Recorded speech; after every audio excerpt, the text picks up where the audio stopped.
I'm going to go ahead and call the July 2nd meeting of the Board of Supervisors of Tuolumne County to order.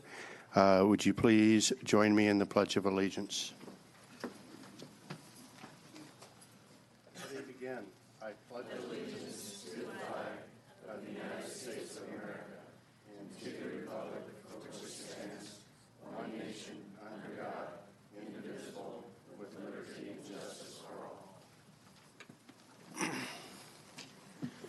Okay, normally we would go right into oral communications, but before we do that, I have asked County Council, due to some, what I believe to be lack of understanding on the Brown Act requirements for oral communications by some members of the public, I've asked County Council to outline what the Brown Act requirements related to oral communications during our Board of Supervisors meeting are. So. Do you want me to read the item first? Yes, please do. Okay. So it's a presentation on Brown Act requirements related to oral communication during the Board of Supervisors meetings and discussion. So thank you, Sarah Carrillo, County Council. So the Brown Act provides guidance to legislative bodies and limitations when responding to members of the public during the oral communications portion of the board meeting. This portion is intended to allow members of the public to address your board regarding matters that are within your subject matter jurisdiction but are not on the posted agenda, and no action is allowed to be taken. So when members ask questions or they make statements, then the Brown Act provides some guidance on to how your board can respond. You can briefly respond to statements. You can ask a question of staff or the individual for clarification. You may provide a reference to staff or other resources for factual information. You can request that staff report back to the board at a subsequent meeting. You can make a brief announcement, and you can even make a brief report on your activities, although that is covered under the report section on the agenda. So oftentimes your board's practice is really just to say thank you and not engage in dialogue, because you have to be careful about how far into dialogue you may go. So really the best practice is a very brief response or a simple thank you, and I'm happy to speak to you offline, or reference to a staff person to address the issue. And I'm happy to answer any questions. Okay. This is an agenda item, so it's not part of oral communications. Is there any public comment on the presentation? Okay, seeing none. Any board questions? Seeing none. Thank you very much. And with that, this is the time when we do oral communications. I'm going to limit the time per communicator to 3 minutes. And so any member of the public that would like to address the board on any item that is not on the printed agenda, please go ahead and line up, and we'll first come, first serve. Yes, sir. Members of the board, Chairman, my name is Bruce Erickson, Twain Hart. As a preliminary question, before I get started, I was at the meeting on fire at the casino a couple of months ago, and there was supposed to be a time for oral communication, and I took time off from work to do that, and there was no opportunity to do that. I waited about an hour. It never happened. I'm asking you if you would afford me those 3 minutes now. You've got 3 minutes, so go ahead. May I have an additional 3 minutes, the 3 minutes I didn't get then? No, sir, because for special meetings, oral communications is not required. It was on the agenda. I went because of that. So that was also part of the Brown Act. So evidently that meeting was in violation of that. That's just my statement. You don't have to respond. Thank you. What I'm here to talk about today is fire and insurance specifically. We're having our fire insurance canceled again, and Segerstrom Insurance is taking care of us on that. But when I called them to answer some questions, they indicated that there were hundreds of people in front of us, and then they said no, thousands in front of us that are people who have had their insurance canceled in terms of fire. and they're going to take care of us through some state fire insurance, and then we'll get liability separate from that. But at the Twain Harte homeowners meeting last Saturday that Anaya was at, there was a show of hands, and I would say at least half the people raised their hands in terms of having had their fire insurance canceled, including Anaya. So what I'm saying here is that there's a malaise in this county that we've got to deal with, and that is essentially looking at Google Maps and looking at ground proofing. Insurance companies are basically saying, we're not going to gamble on you anymore. It's over with. And so what we're doing now is we're having a situation where we're having to go to the state for fire insurance, and they're saying, well, we'll give you fire insurance, but it's going to be low-grade fire insurance, and you're going to be largely on your own. So when San Francisco had their earthquakes, they went ahead and passed laws saying you had to go ahead and do certain things to earthquake-proof your house. And, in fact, that happened. So now theoretically, San Francisco can go ahead and survive an earthquake of maybe 6.0 or so, and they'll be okay. We can't take a fire in this county. And the people of Paradise, when they had their fire and lost 12,000 homes minimum and around 100 people, they had actually practiced fire drills, evidently, but they had streets that were dead-ended, couldn't get out. They weren't any dumber than the people of Tuolumne County. They actually had thought about things, and they had these fire drills, but in fact, they lost the whole town. Same way with Redding, same way with Santa Rosa. And so when we're looking at fire here, it's probably as important as any safety factor, and I think you guys are going to have to start legislating some preventative measures so that we will force people to clean up their debris and not leave it up to the fire department making suggestions but not having the ability to really enforce that. So the insurance companies have voted with their feet. It'll be interesting to see what happens. Thank you for your time. Thank you. Supervisor Brennan. Yeah, I'm going to be reporting on this under reports, and I would appreciate having a conversation with you. If you could reach out to CAO Riggs, we'll set something up. Great, thank you. Just for the public's information, we are working the problem. We are working it with the state insurance commissioner and our legislators, so we are working on it. Thank you. What we're doing is preventative things, and in the meetings that we had Sir, in Twain Harte, your time is up. Your time is up. You know, I'm going to nail you for the violations of the Brown Act at that last meeting, and your arrogance is appalling. Yes, sir.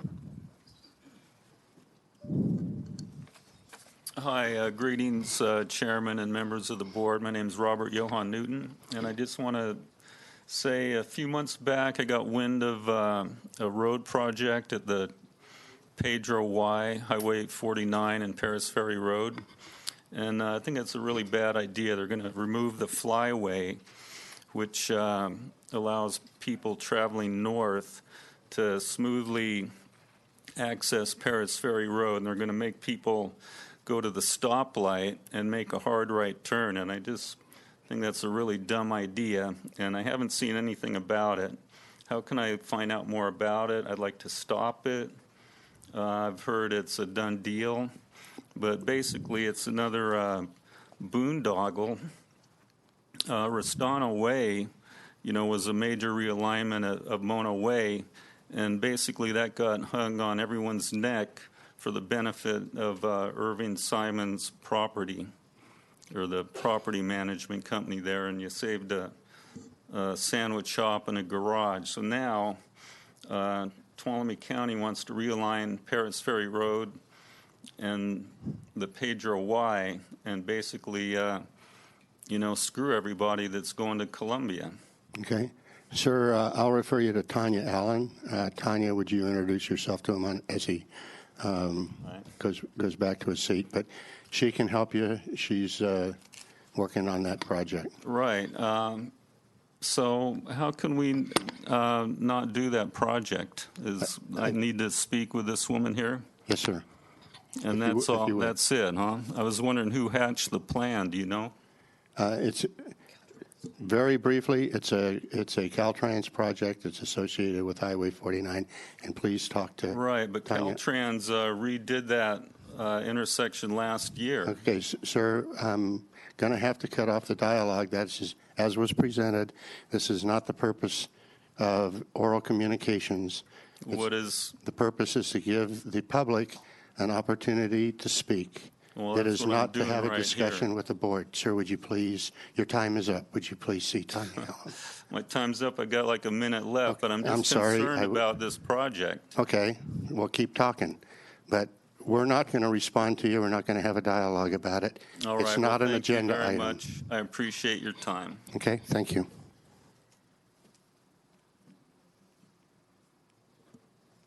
Any other oral communications?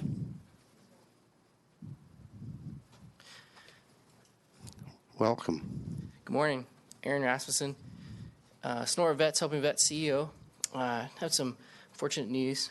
Russ Carpenter, our founder, passed away yesterday afternoon. And just wanted to say a few words about him. He was a Vietnam veteran. He had a hard life. And in the early 2000s, one of our local veterans, Frank Smart, put on a homeless veteran outreach. And through that, he pulled himself out of homelessness. He got his life back on track. He got married, got his VA benefits. And in 2013, felt compelled to give back to the veterans that helped him by creating Sonora Vets Helping Vets. And so right out of our community, we have a gym of a veteran that's been helping many, many veterans over the last few years. And I have the proud honor to be in his shadow and furthering on our program in our county. So I just want to let everybody know. Thank you. Thank you. It's a terrible loss for the community.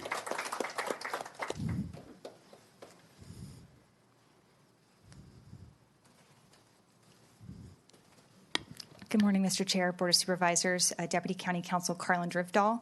I thank you for this opportunity to address your board and the public in under 3 minutes to correct some misunderstandings of the county's hiring process and provide additional information about conflicts of interest.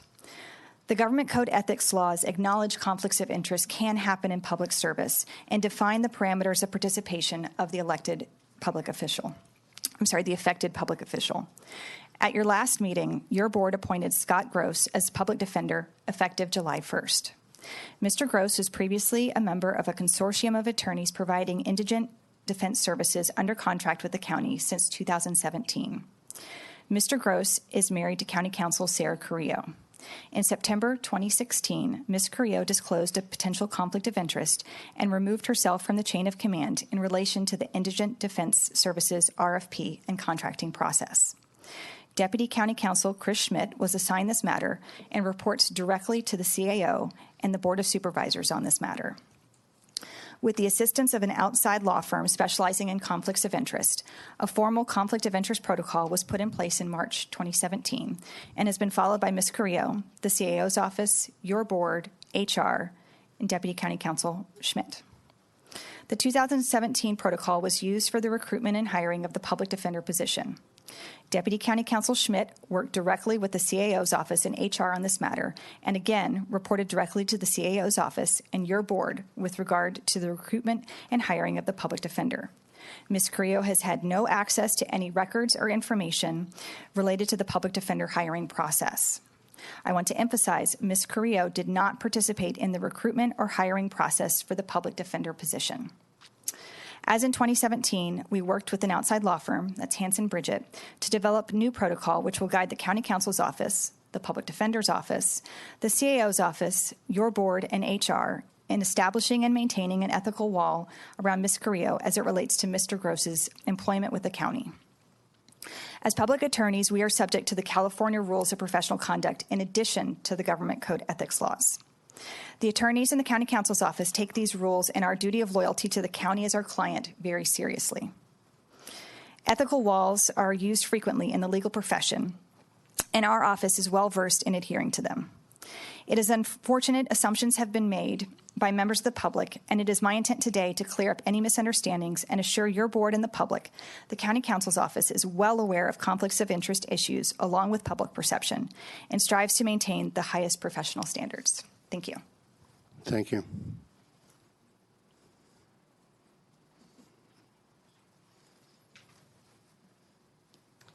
Well, I was expecting Ken Allstott, who's the CEO of the fair, to come and invite you to the fair, but I don't see him. We did recruit a lot of volunteers to come down and help clean up the fairgrounds, so he might be there. So I invite everyone to come to the fair. It starts on Saturday, runs through Sunday, and they're having another flash sale today until, why do you keep looking at that clock? Just, it's not, Oh. It hasn't been working, that's why. Okay. I'm backing it up, and I just want to make sure it's working.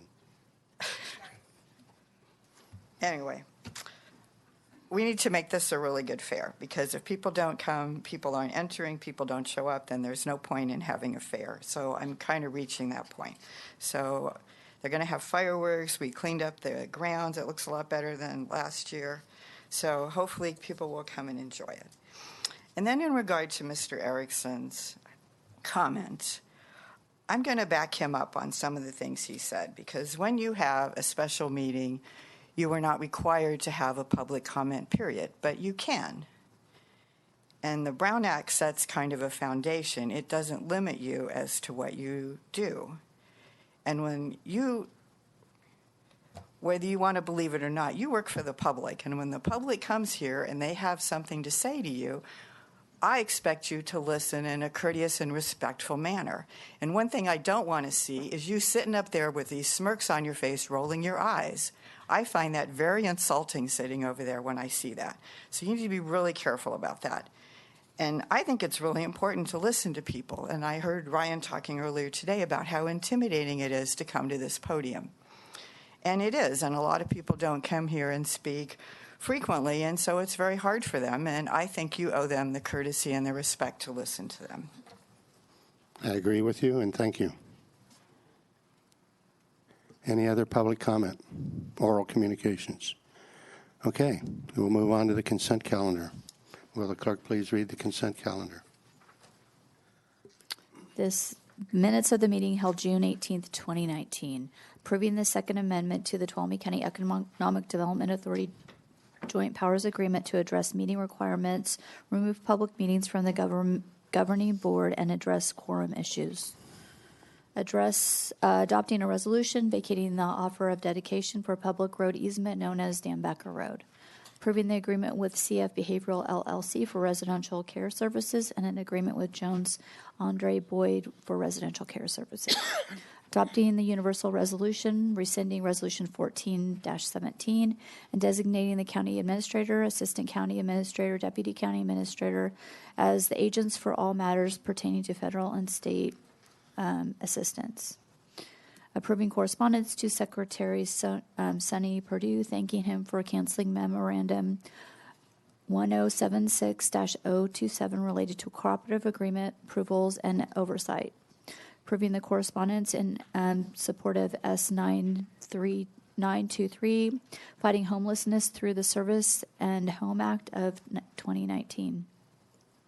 Approving the correspondence to the State Department of Housing and Community Development regarding Community Development Block Grant Drought Lateral Program.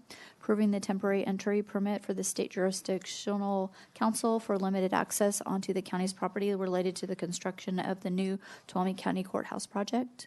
Approving the appointments of Sid Robins Feiner and Paula Bianca to the Tuolumne County Commission on Aging.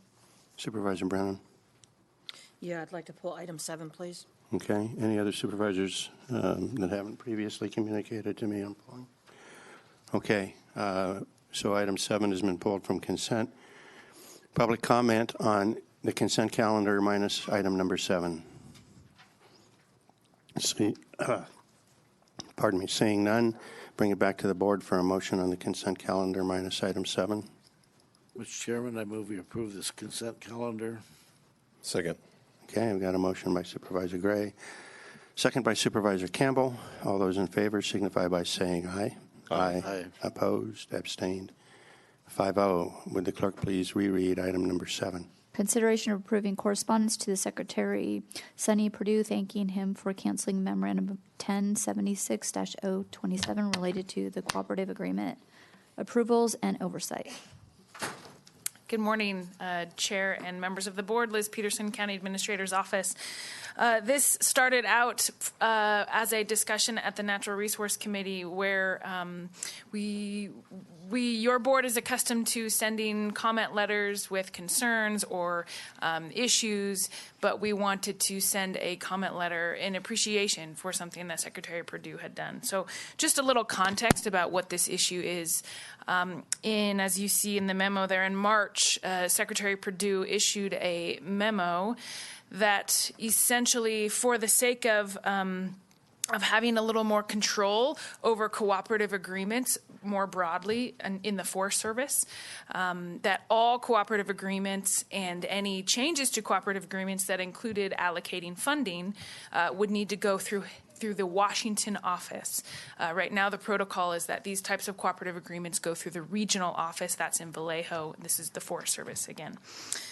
And so as you can imagine, that meant some significant delays for approvals of these types of agreements. And specifically for us, why this matters is this is about our master stewardship agreement with the Stanislaus National Forest. That's considered a cooperative agreement.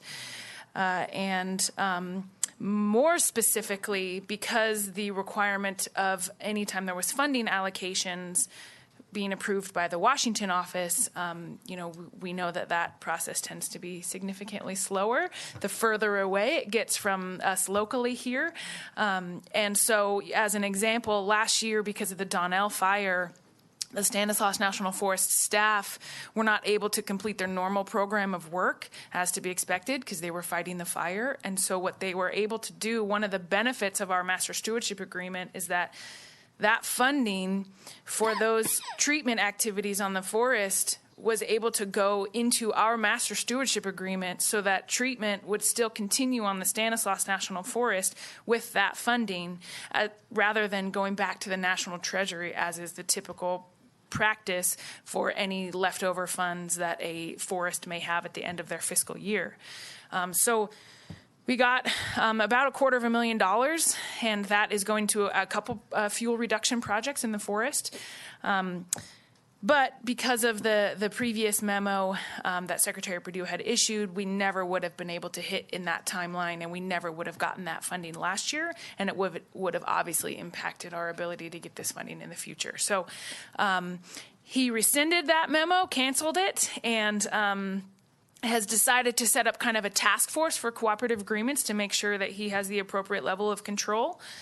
The one thing I will say, and you'll see it in the letter there is still a significant issue with any time we have these types of projects going that we're doing under the Master Stewardship Agreement.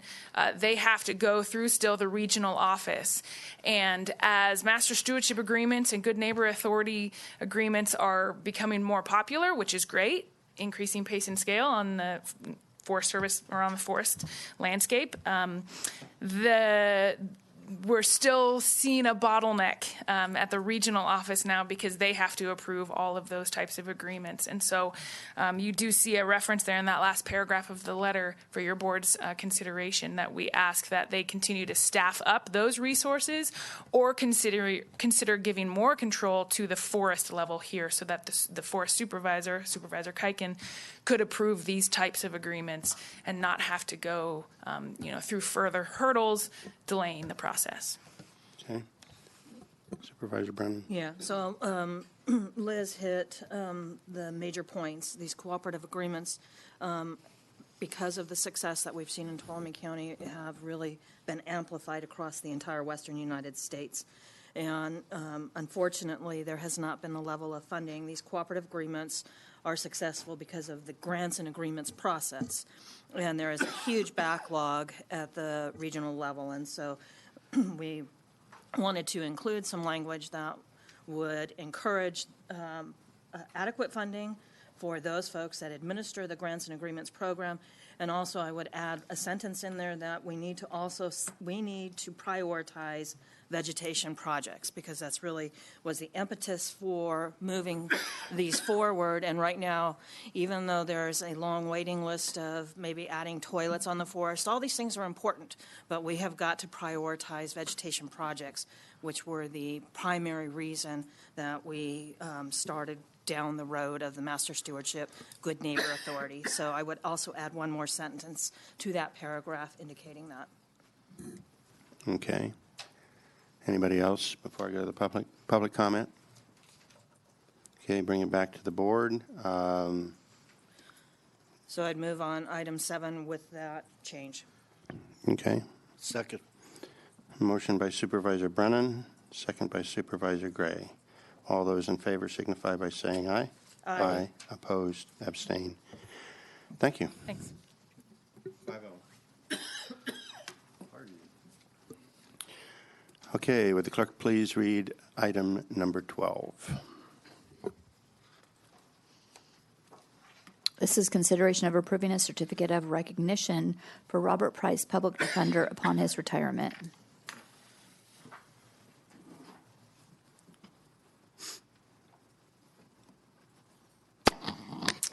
Good morning. Tracy Riggs, County Administrator's Office. Today, we have the great pleasure of recognizing an employee who has served our community for over 26 years. And in that, I did invite Craig Pedro, our former county administrator, to join us. But it's my understanding you would like to do the certificate before we go into our comments. Is that correct? Sure. Well, let's do the comments first. All right. I will ask Craig to come up here and join me, please.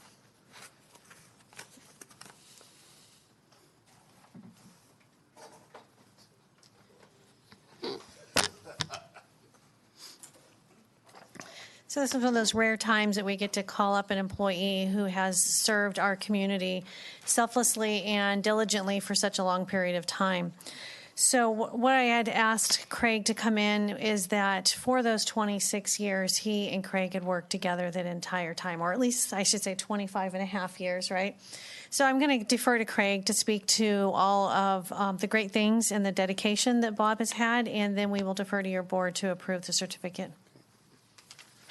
Well, good morning. Morning. Members of the board. Welcome back. I was telling Bob, this is the first time in 6 months I've actually put a suit on. I had to go digging. So, no, I thought maybe the best thing I could do is provide some perspective on Bob and his tenure with the county, because it really is kind of a historic setting in which he served during his time of service. But first, I'd start with mentioning the unique role of the Office of Public Defender. Because we talk about the justice system, there's a lot of focus, appropriately so, on if someone has done something bad.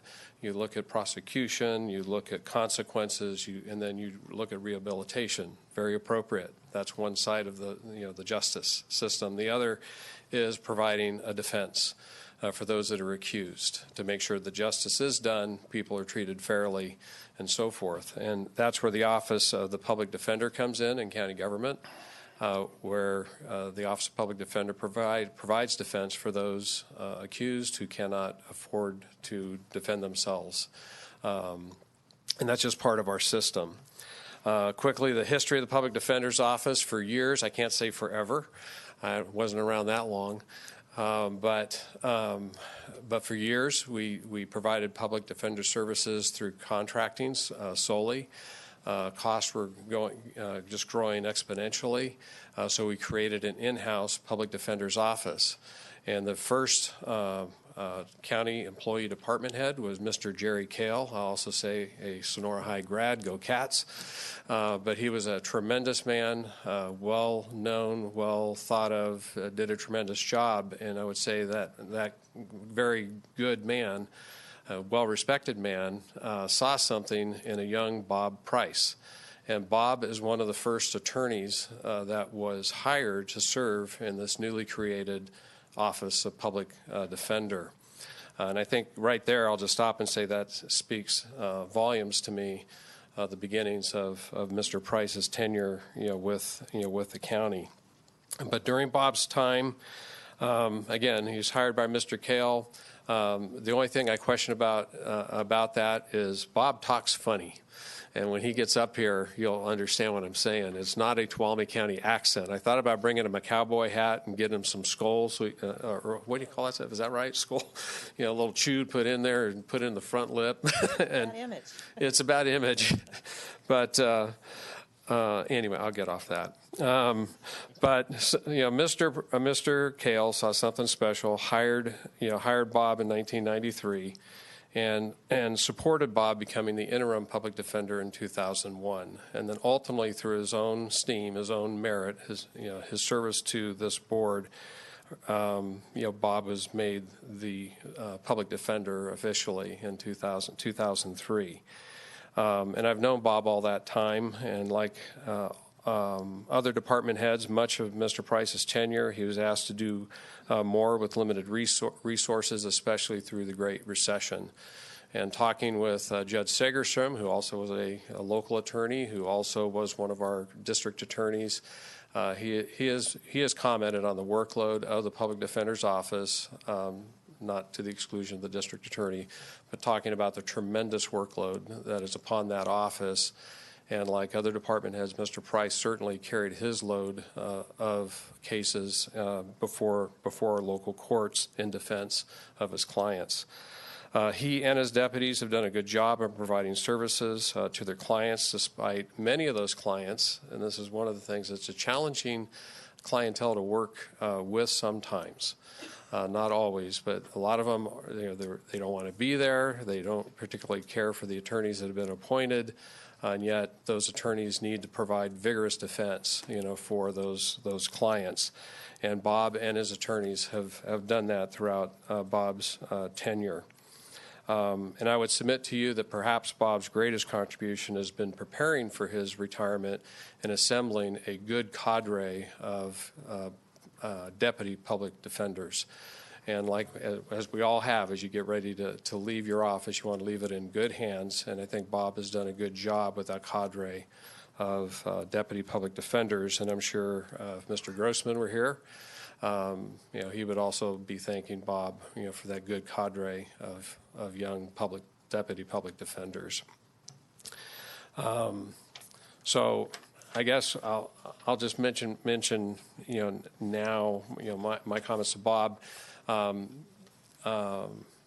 We got along extraordinarily well throughout his tenure with the county, like we all have. There's times when you have challenging personal issues as you work through your professional worlds.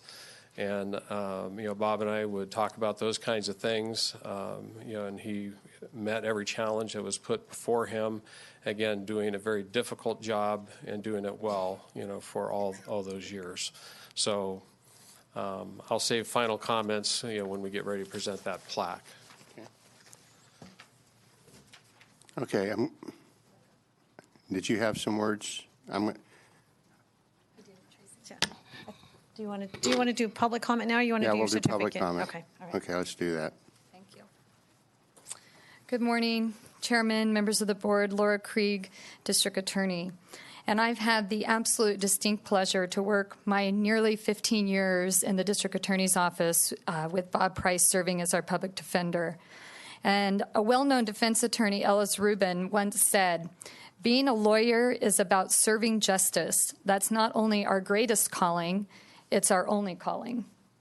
And I have to say that Bob and I have had many knockdown, drag-out fights in court, dozens and dozens of them, probably hundreds over the years. But the thing at the end of the day is we would walk out of that courtroom in friendship and mutual admiration. And when I go to other DA conferences and I talk to my colleagues, that special relationship between the public defender and the district attorney doesn't exist everywhere. And as I always tell my staff, when we work with the defense, we have a common goal, and that is the pursuit of justice. They have a job to do, we have a job to do, and both of those jobs are essential. And the one thing about Bob is that I never lost trust in Bob. If Bob told me something about a case, I could take it to the bank. That doesn't always happen in the adversarial world that we live in the courtroom. And as I told my staff, if somebody burns you, then you have to approach that person in a different way. But I never had to do that with Bob. He and I could work out differences. If problems arose, we would call each other and we would take care of it. And it was a special relationship. We had a lot of humor. Bob's a really funny guy. So we would have a murder case where his client was looking at life, and he would send me an email, and he would say, Laura, my client's willing to plead to a misdemeanor with an apology.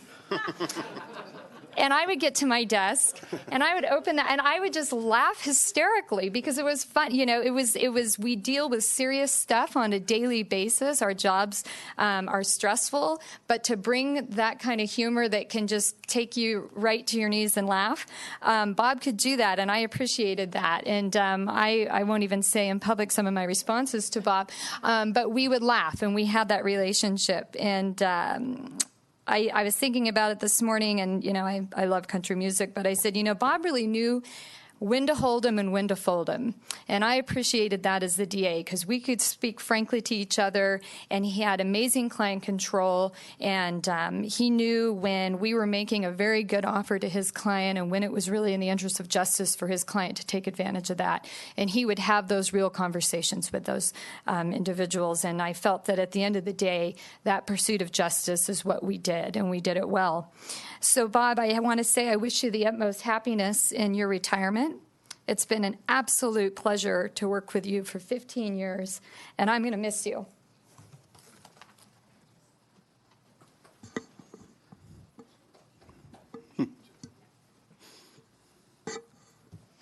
Good morning. My name is Hallie Gorman. I am a deputy public defender, and I walked into the public defender's office about 8 years ago with a newspaper advertisement for a job at the public defender's office.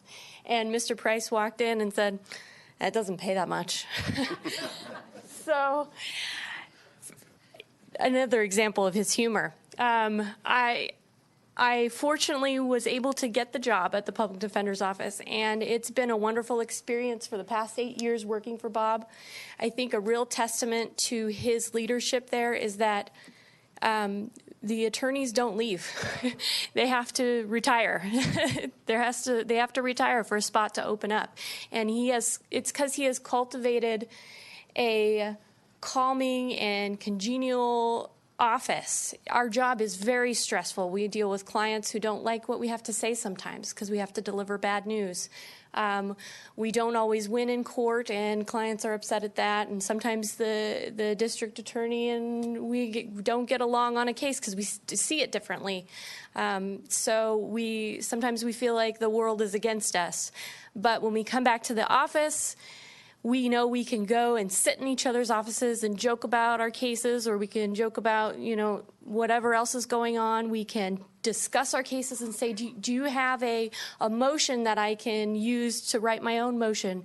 And he just has really cultivated an environment where it's not stressful in the office. And so I think that is the biggest testament to Mr. Price's leadership. I am really grateful for having him as my boss for the past 8 years, and I'm sad to see him go, but I wish you the very best, Mr. Price. Thank you again so much. Thank you. Okay. Any other public comment? Tracy, did you want to move on, or do you want me to do that? Okay. So we do have a resolution, a certificate of recognition for Bob Price to vote on. And the certificate reads, Certificate of Recognition, Tuolumne County Board of Supervisors commending Robert Price in honor of Robert Price upon his retirement for his 26 years of dedication and service. The Tuolumne County Board of Supervisors thanks and commends Mr. Price for his service to the people of Tuolumne County. Throughout his career, Robert Price has continuously fought for the rights of thousands through the most challenging times in their lives. The Board of Supervisors and me personally extends their best and mine wishes as he moves into the next chapter of his life. Signed July 2nd, 2019. So with that, I'll ask for a motion on the certificate. Mr. Chairman, I move we approve the certificate of recognition recognition celebrating Robert Price's career. Second. Okay, I've got a motion by Supervisor Gray and a second by Supervisor Campbell. Before we vote on it, would any of the other supervisors? Yeah, just a couple comments. You know, when I was elected here about 11 years ago, I thought I had some idea what the Public Defender's Office did, but I really didn't. And it's been a pleasure just having just some casual conversations with Mr. Price. I think his character is outstanding, and he does have a real good sense of humor. So I wish you well, sir. Supervisor Campbell. Yeah, you'd think I would know what the Public Defender's Office does, but I really, it's still a mystery to me as well. But one thing I do know is I'm a believer in the Constitution of this country, that it is a foundational document to law and order in this country, and it's the best that we have in the world. And what the Public Defender's Office does is they deal with the 4th, 5th, and 6th Amendments of the Constitution on a day-to-day basis. And, you know, we have the best legal justice system in the world, but it's not perfect. And you have a right to have somebody standing by your side and fighting for you and making sure that the system is fair and that it is kept fair, and that is what a public defender does. So if you believe in the Constitution and you believe in our legal justice system, you should thank a public defender, because that's where the rubber meets the road and where your rights are enshrined and protected every day. And Bob, you embody that spirit and the willingness to stand up to the courts and the judges and the DA and the entire legal justice system to make sure that your clients are treated fairly under the law. And so thank you very much for your career and your service, and good luck in your retirement. It's well-deserved. So thank you. I thought you said you didn't know anything about the Public Defender's Office. That was fairly eloquent, Probably I thought. beat into him at home. Any Supervisor Brennan?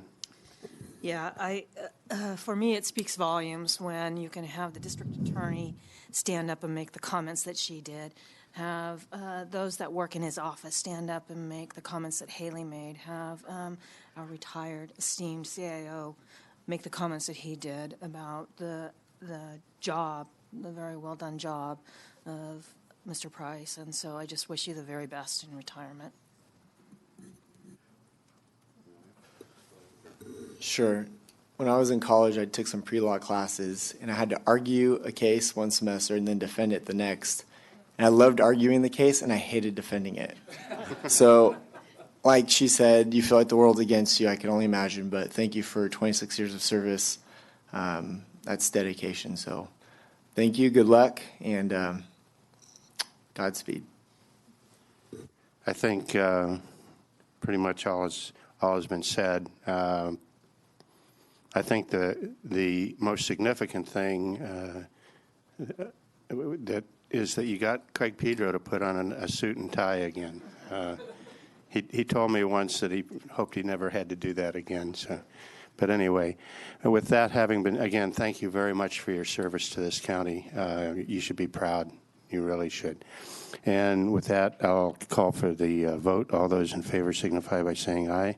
Aye. Opposed? Abstain? It's 5-0. And Tracy, you want to? And Mr. Price, come on up.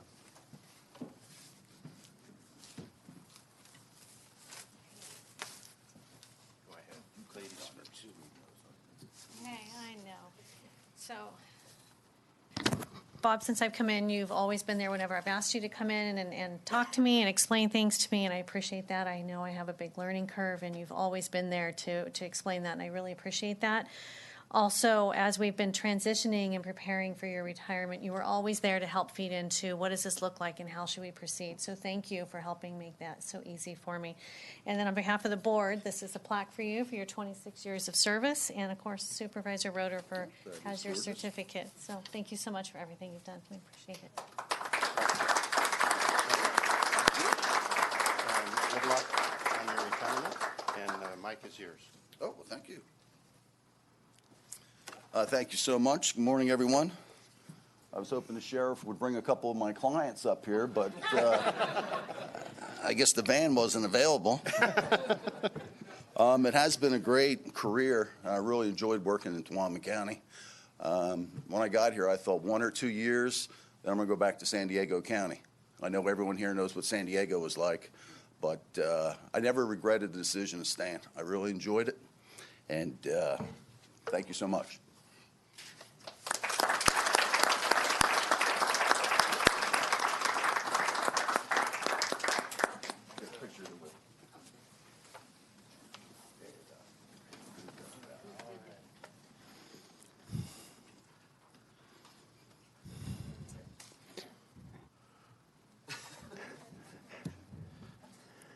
Go back to your jeans. Okay. Would the clerk please read item number 13? This is a presentation of a county service award for Joseph Davis from Information Technology.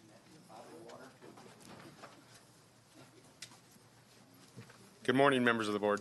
I'm Roger Ruth, IT Director for Tuolumne County. Before I actually start what I wrote, I'm just amazed at how many people I've met since I've been here in the 4 months that have been with the county for so long. It's astonishing. And all the places I've been, I've never seen so many staff members that have stayed with the organization for so long. So today I get the honor of recognizing one of the IT staff members for 20 years of service with the county, Joe Davis, here in the front row. Joe is not your typical IT person. He possesses a quality that is rarely found in this line of work. He's calm, he's collective, and he's got this cool demeanor that allows him to go into any situation and have a voice of reason. In just the last 4 months that I've been here, I have depended on him repeatedly to lead some of the most challenging situations that we've had with some of the staff that we support. He's always willing to help, has a great attitude, and even when everyone else around him doesn't have that same kind of attitude. One of Joe's strengths is also his sense of humor. It's a very unique style, and it keeps you on your toes. Sometimes when he leaves my office and I sit there and I think about what he says, a few minutes later I start to laugh. He is full of catchphrases and one-liners that keeps the atmosphere wherever he's at really lighthearted and kind of fun. So with that, Joe, thank you for your 20 years of service.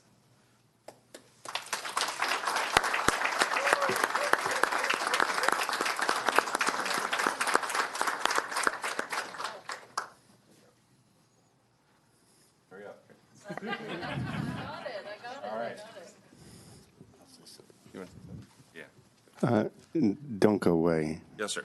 I'm sure a board member or two might have something to say. So we'll start with Tracy. She's not a board member, but.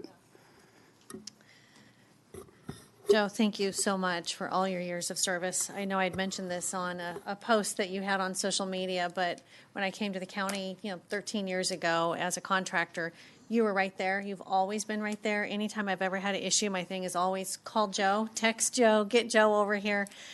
Thank you. I know I can depend on you. And when you leave, everything is always working the way it's supposed to, even if I've messed it up repeatedly. So thank you for that.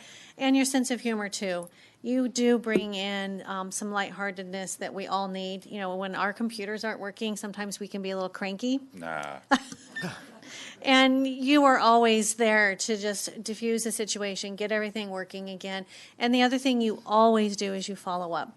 I always get a follow-up from you asking, is it still working? Is there any issues? And if you're in the building, you always check in on the 4th floor just to see if there's anything you can do. So I want you to know those things don't go on unnoticed, and we're so appreciative of everything that you've done and that I hope you will continue to do for us in the future. Thank you. Okay. Anaya? You go this way. I don't have as much to say because I don't know you very well, but when you did hook up my computer, I caught some of that dry sense of humor. So I appreciate that, and thank you for 20 years of service. Yes.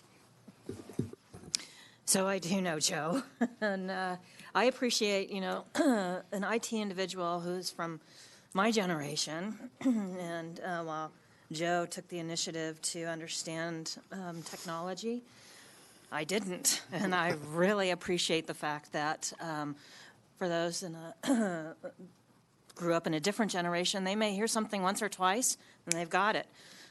Joe is so patient, and if he has to repeat it 5, 6 times, He always comes in with a smile and, yes, with that semi humor. Well, Supervisor Brennan, it's so nice to get to present our challenge.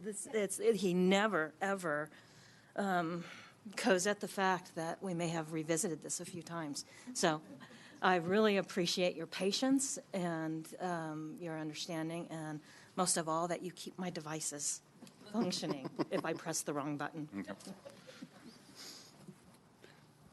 Supervisor Campbell, I guess. Yeah, so I've had various roles within the county. I've hopped around a little bit, but the one constant has been Joe. Everywhere I've been, he's been there to set me up or fix my problems. Or I'm not good at describing the problems I have on my computers, and so what I would do is take screenshots. You're not alone. And I would basically send him a picture. This is my problem. What do I do? And he would always respond, always follow up, as Tracy said.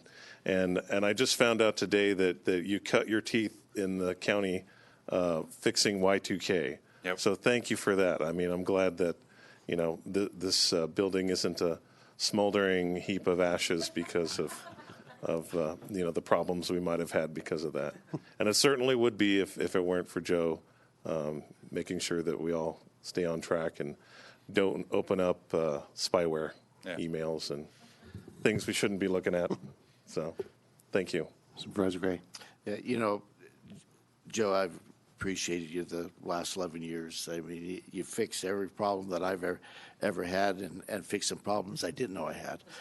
But when I work with you, I'm thinking, I think that you're probably going to say, well, I just can't fix stupid. But because sometimes the fix is so simple that, it makes me feel that way. You've never made me feel that way, so really appreciate what you do. Well, for someone that has as fat fingers as I do, I hit some things that I probably shouldn't hit now and then. And I'm like most of the people my age, I'm not always able to extract myself from my own buffoonery, so I really appreciate you. The only thing that I would say is on the voicemail that you get when you call IT, it ought to be, if you want, if you want to get a hold of you, just hit number 1, okay? Because you're the go-to guy.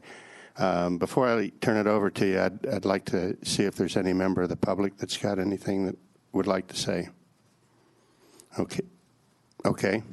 It's all yours. I have to say thank you, and we're leaving out probably the most important part of my life. My wife Cindy is here. And I wouldn't have taken this job with the county if she would not have enticed me to come to Tuolumne County. And it's been my honor and privilege to take care of both her and your board and the county all these years.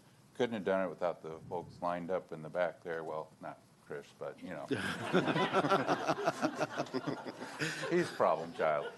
But the guys in the back are some of the finest technicians and troubleshooters, go-getters that you can ever hope to have working with you. So thank you, guys. Thank you.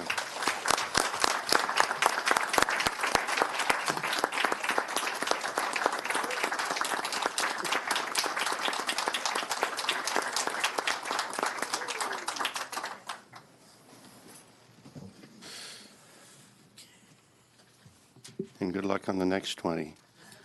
From your lips to God's ears. Okay, would the clerk of the board please read item number 14? Consideration of approving an employment agreement with Cole Percival Williams to serve as the Economic Development Director. Ms. Riggs. All right. Good morning. Tracy Riggs, County Administrator's Office. Again, I have the great pleasure of bringing before you an agreement for a new position that we had recently created, which is our Economic Development Director. Before we go into talking about Cole and all of his qualities, what I wanted to do is just review with those who are listening and our community the process that we engage in when we work and recruit for our management executive level positions. And we do this across the board for everyone. So the first thing we do is we get the job classification comes to the board, and the board approves that or makes any recommendations, and then those are then flown out for a recruitment. Those recruitments are posted on different sites. So we have Indeed. Sometimes we use Monster. Indeed seems to be the more popular one right now. We also use our website. We go to the CSAC. We also go to if there is any type of state associations for the positions that we're flying. They are posted on those association websites as well. So we try to get them out as far and wide as we can. And we usually do about 3 or 4 weeks for these positions to be posted. Once we get those, we then I work with Human Resources, and we make sure and we go through and look at who meets the minimum qualifications that have been approved by the Board of Supervisors. And then we have our pool of candidates. At that point, then we have a process where we have 2 panels. The first panel is our technical panel. So we bring in people who are professionals and experts in that area. And then we have our fit panel. Those who know me, the fit panel is so important, and to me is almost more important than when we look at the technical. Having someone who's going to fit within the organization and embodies all of those characters that we look for, those can't be taught. Those have to be something that is part of the character of the individual, and that's what we're looking for in the fit panel. In the technical, and in this one, what we did was we had in our technical panel 2 individuals within the business community who are leaders in the community, and they participated, and they're able to ask those questions and engage with the candidates to see, do they really know what they say they know? And at this case, when we did that, Cole was the one who rose up in both of those as the number 1 candidate, and that candidate and any of the top candidates, usually up to 3, are then presented to the Board of Supervisors. Your board then does an interview, and you're able to ask questions and make a determination on the individual that you would think is best suited to take on that position. When we did that, your board unanimously approved Cole, and you gave me direction, and Sarah and I worked on the employment agreement, and what we have before us today is an employment agreement that we are recommending that your board approve for Cole Prisbilla Williams. Now, what I do want to say is when we did that interview, both in the interview for FIT and then also with your board, what we noticed, and your board obviously can speak to this as well, is there are pros and cons when we look at bringing in someone that has decades of experience and then also someone who is young and fresh. What Cole brings is that young, fresh perspective. He was sincere, he was passionate, he has great energy, and he has a commitment to serve our community and see that our community is thriving. And he spoke to that in all 3 of both our panels as well as during the board interview, which is why he rose to the top. I think that he has earned the opportunity, and he will do an awesome job for us. He's already shown great commitment in reaching out to individuals already. He has the support of many of our local business leaders and our members of our local business council as well. So with that being said, I know Cole is here, and I think he'd like to say a few words, and I don't know if you'd first like to approve the agreement or have him come up and speak first. I do need to. Let's have Cole come on up and speak, and then I'll open it up to public comment before we go back to the board. Okay. One thing I did forget that I do need to speak to is actually outlining his compensation that is held within this agreement that your board is being asked to approve. So Cole was offered the A step, which is beginning step for when you look at public sector. We have 5 steps, A through E. What happens is we make a offer based on the level of experience that they're bringing in. We did offer that at the A step for Cole, and he did accept it. The A step is $44.77 per hour, and it equals about $99,000 for an annual salary. He also is being credited with 40 hours of accrual, so that within the first 3 months, he's able to actually take some time with his family if he needs to. And the other one is he is eligible for all other benefits as outlined in the Executive Confidential Compensation Plan, and that is online, our Human Resources website, if anyone would like to look at that. Okay, thank you. And with that, Paul, would you like to come up? Cole, come on up. Good morning, Chairman Rotifer and Board of Supervisors. I wrote a speech today, but I think it's more important, or I feel like it'd be more important just to tell you how I'm feeling. And I'm feeling really honored, and I'm really excited to work for you, work for the county, and work for the public of Tuolumne County. I honestly can't think of anything more exciting than being a good husband or father than actually being part of this community and helping. The past 8-9 years, I've run 2 different businesses. I've worked for multiple different organizations. I've sat on your Tuolumne County Planning Commission and made some decisions there. And I've helped a lot of businesses through the Small Business Development Center. And I've found that really real passion. And what I really like to do is go to a business or go to an individual and ask them how I can help.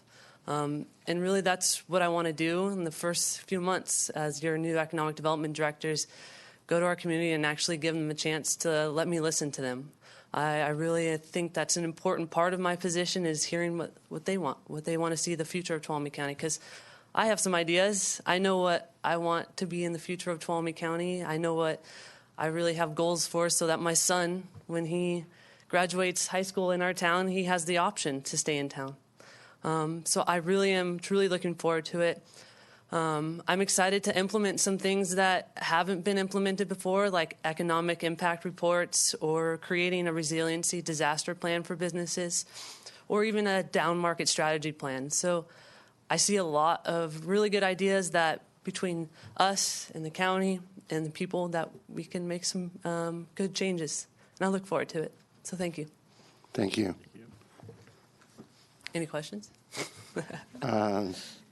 I think we already grilled you, didn't we? Yeah, we okay. did. Anybody got any comments or questions? I just want to reaffirm what Tracy said about the interview, how well you did and how you shine. So thank you. I have some comments, but I'll wait till after public comment. Okay. I'm going to go ahead and open up the public comment then. Thank you, Cole. Thank you again.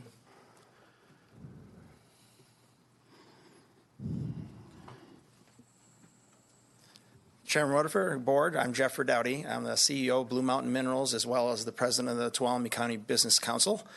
Tracy's comment I wanted to just reinforce is that the business community and Blue Mountain specifically are very excited to have Cole in this role. We've had an opportunity to work with Cole as the vice president of the Tuolumne County Business Council. One of the things that role did was bring in guest speakers. And there's been many memorable guest speakers that he's taken the initiative to get out, not the least of which was the marijuana czar for the entire state of California. Very educational, really brought us to speed on that particular issue. But we are a growing organization as a business council, and a lot of that is to do with Cole's efforts of bringing in really interesting speakers into our monthly meetings. So well done, Cole, on that. We are certainly scrambling to try to figure out who's going to fill those shoes. The other thing I'd like to say is really want to reinforce Cole's position as an investment for the future for this community. These are budget struggle times, obviously. $99,000 is a lot of money plus benefits, but I'm convinced that will pay off many, many fold in the future. Cole's a guy that's had his own business, had his own employees, will understand businesses that fit into Tuolumne County, and the more businesses we can have here, more employment here, the more our community will thrive. So I think you've made a very good decision and just wanted to reinforce that. Thank you. Yes, sir.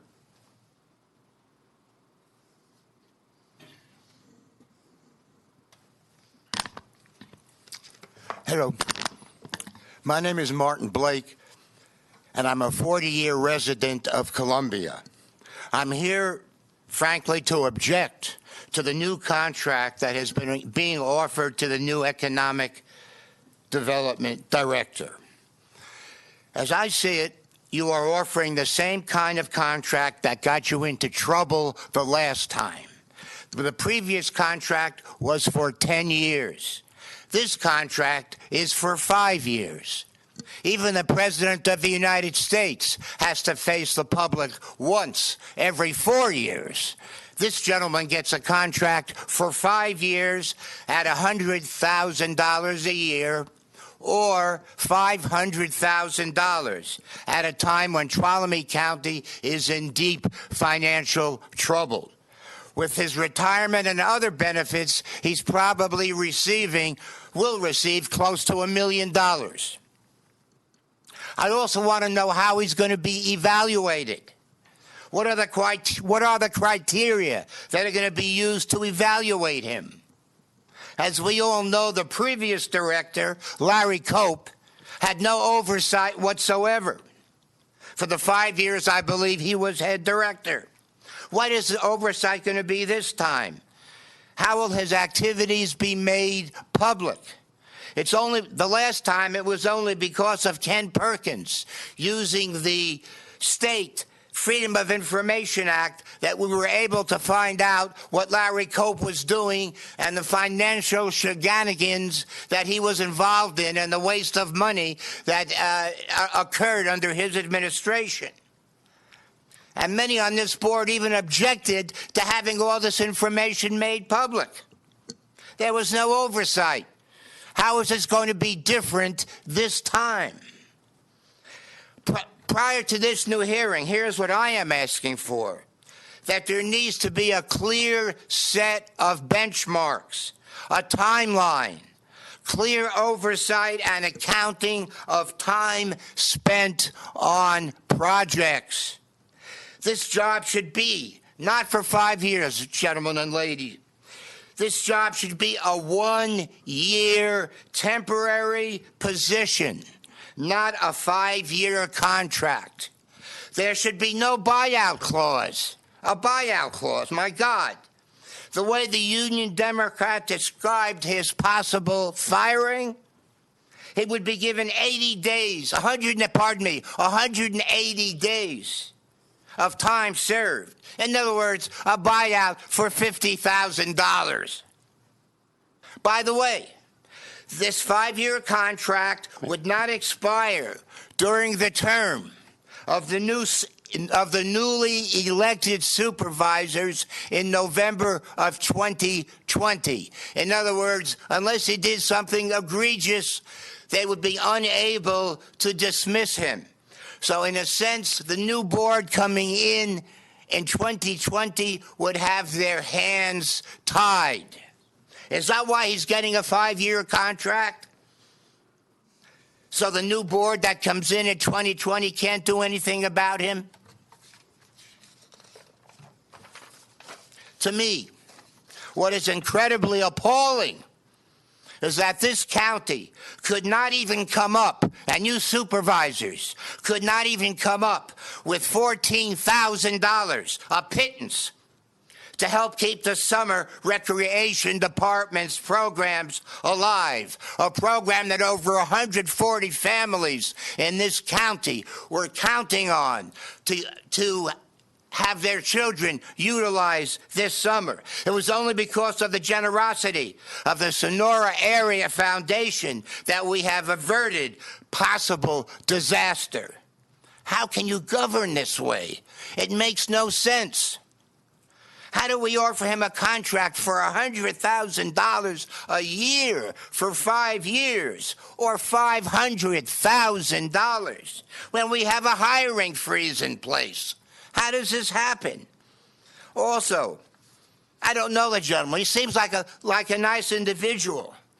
But has he had, according to what your handout said the requirements are, 7 years of increasingly responsible experience in economic development, including 4 years of administrative and management responsibility? Sitting on a business council or planning commission, that's great, but that doesn't really count towards these qualifications. And doing video work for the previously disgraced and fired economic director, Larry Cope, in my opinion, is a negative qualification. We need a new outlook, a fresh outlook, and possibly we need to reopen the applicant process. In closing, I believe this position needs a 1-year contract with clear benchmarks, accountability, and a timeline. Not 5 years, no buyout. The last thing I want to say is I believe this current Board of Supervisors is squandering an opportunity to show the public that they have learned from the past and are finally doing due diligence, Mr. Gray, due diligence as representatives of the tax-paying public. Thank you so much. Thank you. We'll get it later. Okay. Yes, sir. Hi, good morning, David Goldenberg. So, first of all, I guess, I read through the proposed employment agreement, and I do see that there have been some lessons learned taken into consideration in this contract. There's some good protective language in there in a number of ways. That was important to do. I won't speak to the merits of whether the candidate has met all the minimum qualifications or not. I presume that the county has done their due diligence and has accurately captured that. I have a couple of questions. One, this contract, 5-year period of time, 90-day severance, is that the same package that is offered to all other non-classified employees when you bring them on board? Why don't you, in answer to that question, the previous gentleman's comments, why don't you go over the employment agreement details in terms of what his employment status is and what the reporting procedures are to the board and all of that? Absolutely, and then I will defer to Sarah too, if in case I miss anything, Sarah. So this, like all board-appointed employees, they have a contract. That contract can run depending standard process has been a 5-year, unless a regulation such as our ag commissioner, which is a 4-year appointment that actually is put in statute by the state. The 5-year term, because board-appointed employees are serving at the will and the pleasure of the board, that actually, and I say it's an arbitrary number, but that individual can be terminated at any date with 3 votes, any day that there's a board meeting, with 3 votes from the board. So I just want to make sure everyone realizes that we will have benchmarks. They're not outlined in this contract, but we will do that. But when it comes to the actual term of the contract, we could have any term on there, but they serve at the pleasure and the will of the board and can be terminated with 3 votes. And I do want to defer to Sarah just in case I missed anything regarding just the employment and how that works. Sure. Sure. This template is something that we've used the last several appointments, and we are moving, because it's our most up-to-date template, we're moving to when we have future contracts that will be based off of this template. So this template is pretty standard, and the terms also specifically address the evaluations during the first year. So there's more frequent evaluations the first year, and then thereafter they're annually. And of course, at any time they can also be put on before your board. So there is a significant amount more oversight and difference in this contract. It's also tied closely with all of the county policies. So at this point, there is no distinction between how this position will be treated and any other appointed department head position. I'd like to add one more thing. The difference, couple things. That this is a new start. This is a county employee, whereas the other was a separate entity. This is a fresh start for us. But this position, like our other appointed department heads, actually will come under the administrative direction of my office. So I work closely with all of our appointed department heads. We meet, sometimes I meet weekly or more with them. They come in, they ask questions. This individual, this position also will be located in this building, which allows both Sarah and I to provide, especially this first year, and Debbie as well for the financial oversight. We're able, the 3 of us, to really support this individual that's coming in for all of those public policies and county policies that they need to learn that are going to be put in place, just like they are for all the rest of us who work for Tuolumne County. Okay, thank you. Sir, you can go ahead then. I appreciate the explanations, really, and I do appreciate the time and the thought that went into this, and I did read the section about the first year, 3 6-month and period, and that's good. After having such a hotly contested issue, with the situation with TCEDA, that was very important. I do feel it would have been more prudent, for the county to really look at doing a 1-year contract, reevaluate after 1 year, see if there was actual performance that was achieved, and take it on that merit. And then if that performance was there and you saw good results, then to extend a contract out for a longer period of time. So thank you for your time. Thank you. Yes, ma'am. Good morning, Board of Supervisors, public. My name is Mary Ann Wright. I'm a fifth-generation Sonora native. Family came from Mexico during the gold rush, and my family's been in business here for generations. And I have had a business in downtown Sonora for 25 years, and now currently my new business is Cervini's Saloon. During my time at Tar Flat Antiques, Cole was my neighbor. We shared a wall between us, and I got to know Cole, wandering around town. And I find him a very passionate, a very caring, a very professional person. He is very interested in the future of Tuolumne County. He cares about small business. When I was restoring an old house, he was very intrigued with the history, the construction. He can see the big picture. I feel that you couldn't have made a better choice. I'm very excited when I saw it in the newspaper.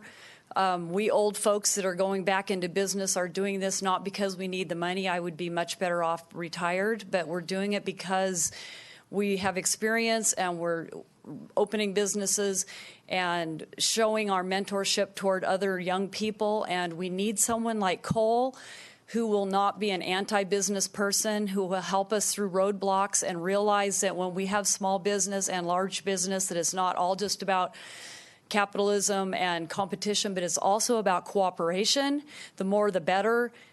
But it's also about quality and respect for each other and making sure that our whole community works together as a whole. And I urge you to give him a longer contract. You can't expect a young man who is raising a family to just take a fly-by-night one-year job when he is due a good career. And I want to thank you for your excellent decision. I want to thank also our Sonora City Council for everything they've done and all they've been through and all the meetings they help us with small business.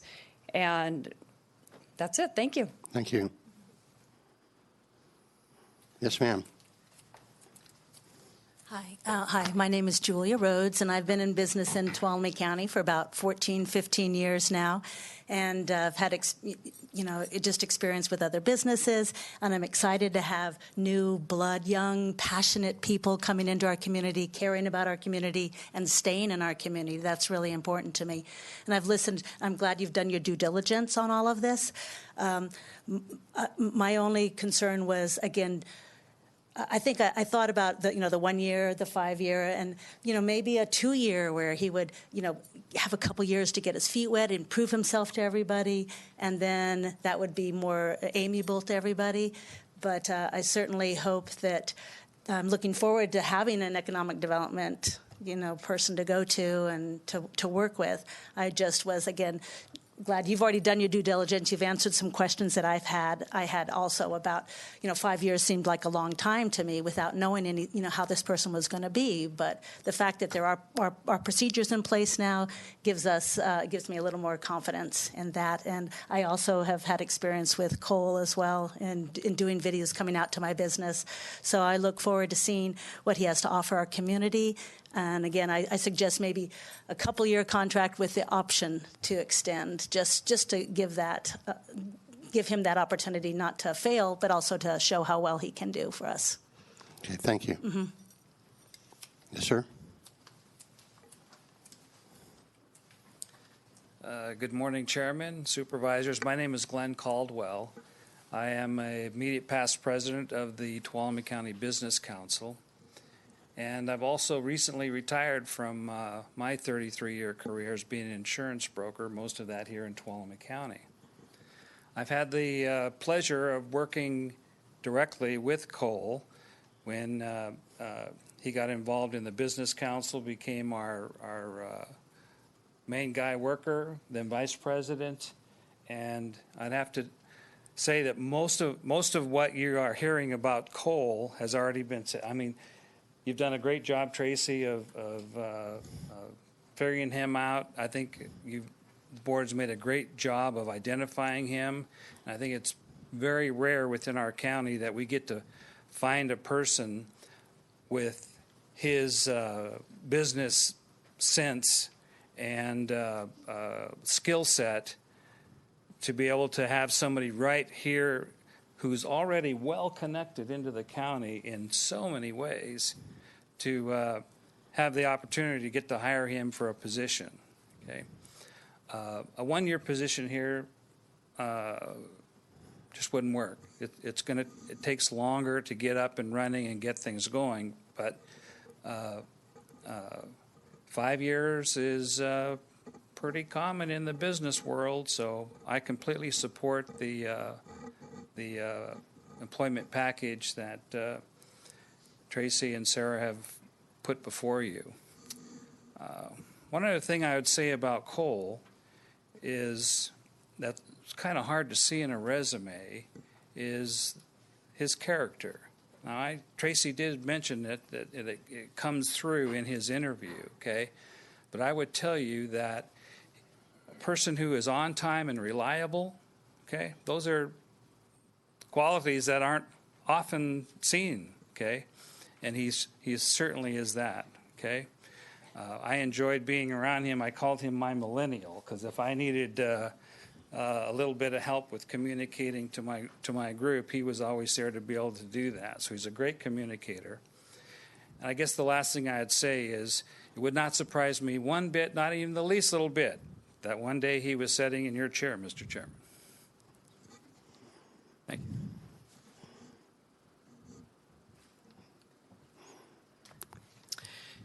Good morning. Ron Kopf, also speaking on behalf of the Business Council. Your board's identified several strategic priorities that include economic development and the need for additional revenue. Supervisor Rutherford, you outlined this very well in your 7-point blog that you did on My Mother Lode that talked about the county's their costs outpacing their revenues. I definitely support Cole to serve as the Economic Development Director and encourage the board to approve his employment agreement. He lives in Tuolumne County, as we've all heard, and understands the challenges and opportunities that we all face and the issues that we need to address in the economic development. He has a marketing background and experience and the knowledge in running a small local business in our foothill community. His experience as a planning commissioner has given him an understanding of a number of commercial and residential projects and the entitlement issues they all need to address. I deal with that on a daily basis. As a vice president of the Business Council, he has a chance to get to know and interact with many of the businesses that provide the majority of the jobs in our county. He also gets to talk to those managers of those businesses and understand what's working and what's not working and what the impediments they have in this community. He facilitates our monthly member meetings that cover key issues facing our county and the state. This requires you reach out to our legislators and other key government staff to facilitate those meetings. A memorable meeting was when he brought Jesse Torres to who was then acting small business advocate for the governor's office in California. That's not an easy guy to bring to Tuolumne County. We all know it's not easy to retain local businesses or attract businesses to our foothill community. It's a difficult area with transportation and other things to make work in this area, so Cole definitely has his work cut out for him.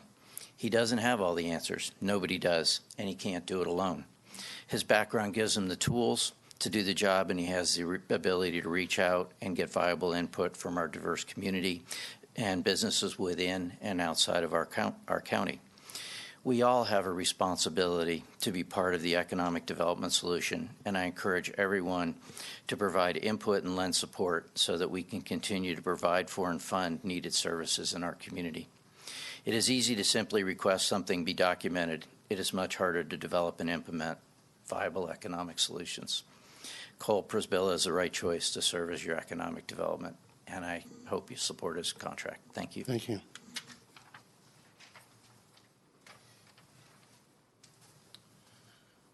Mike Ayala, past president, CEO of the Tuolumne County Chamber of Commerce. I think I first met Cole back in 2013 or a little bit before, but when he was nominated, or Cole Video was nominated, you and your team, back in 2013 as Small Business of the Year, it told me a lot. And then getting to meet him and work with him as Cole Video I think he ran a video for Vision Sonora. I know he did some work for the Tuolumne County Transportation Council, for which I'm the citizen member of that council. He was remarkable, both in the way he approaches you, talks to you, listens to you. To be a small business owner in Tuolumne County is not the easiest world, regardless of where you're at, but in Tuolumne County it's rough. And to see Cole prosper and his employees or partners or workers work well together as a team. I remember a couple of videos he was shooting, and I'd be around and watching the teamwork and the communication. I didn't see panic. I didn't see disorganization. I saw planning, I saw detail, and it just came across smoothly. And that's just the videoing and working together on the camera positions. You don't see that a lot. But he's very calm, he's a man of character, and I was really excited when I saw or heard, I couldn't remember when I heard it on the way to LA here this last week, who you had picked. In fact, I had to listen to it twice to make sure I got it right. But was very excited to see that you found somebody in Tuolumne County, small business owner, planning commission, an extensive background of community involvement. And I think what he doesn't know, he will learn if given the chance. And I, too, commend you on the 5-year contract or the agreement. I understand the review process, and I'm sure he does, too. But give him a chance. I think he will do well. And I look forward to economic development under a new umbrella going forward in Tuolumne County, and hopefully we will continue some of the stuff in the past so we don't lose that momentum. So thank you. Thank you. Okay, seeing no further public comment, I'm going to bring it back to the board. Since I left off with Ryan, I'll start with Ryan. Yeah, I'll just support. I'll just start out by saying that I support Cole 100%. I mean, he's got the energy, the drive, and the knowledge to really, I think, really impress some people if he's given the chance. And I'm glad that we're the ones that snapped him up. And frankly, and I probably shouldn't say this because he's in the room, but I think he's a bargain. For what we're expecting and what I think he's going to be able to perform. Now, I wanted to talk a little bit about the agency itself and kind of the history, and I think where some of the concerns are coming from. Economic development in Tuolumne County has a lot of baggage associated with it. And I think a lot of the criticisms that we've heard of the past agency are fair. And I think that the path that we're going down now is specifically designed to address those concerns. This is not a JPA. This is a county department, and it has the same oversight, the same tools to ensure the public's participation and the board's interaction as any other department in this county. And that extends to the hiring process as well. If you have a problem with this hiring process, then you have a problem with the hiring process for any department head in the county because we follow the same guidelines. So right now in this county, we have vacant storefronts. We are missing grant opportunities. We're missing business opportunities.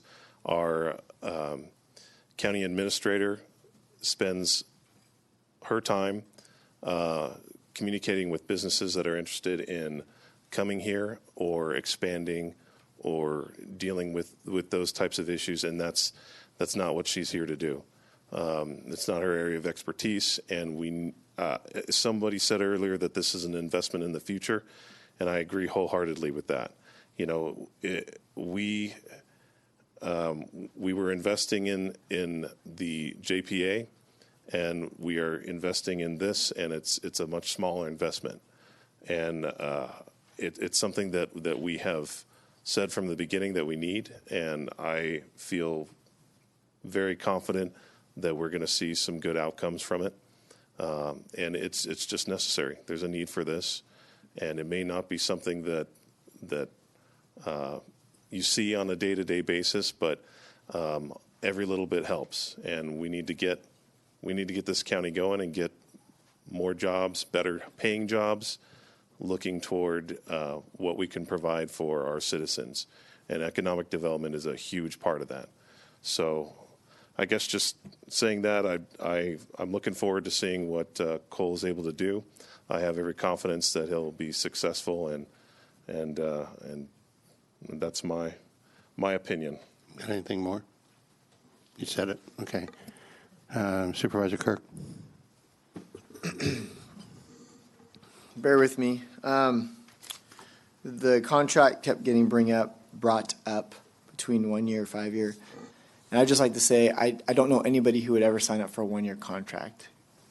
That's why we had the problem trying to find an interim economic development person. We need to, I had the same concerns about 5 years. It seems a little long, but as soon as I found out if it's not working out or if the goals aren't being achieved, we 3-0 vote, we're done. And Cole knows that, and I know that, so I just want to speak to the 1 year or 5 year contract.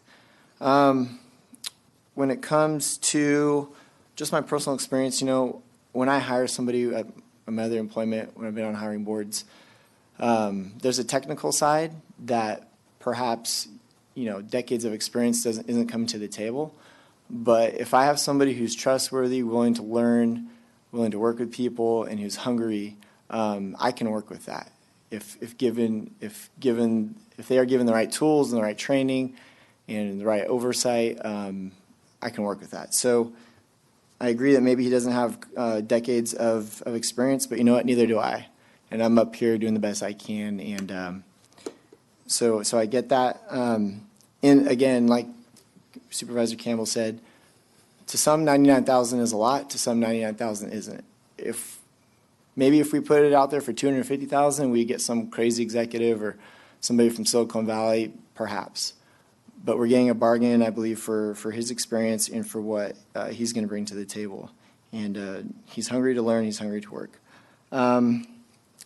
Supervisor Campbell touched on this. We're looking at a $500,000 investment if it were to go for 5 years, whereas the previous authority, we were looking at almost $500,000 a year or a year and a half. So more bang for the buck. I also want to speak to the fact that we are going through a budget process where there may be cuts in the future, and I completely get that, but we have a revenue problem, and we need to do everything we can in our power to put somebody in a position to reach out and to go after getting more revenue for this county long term.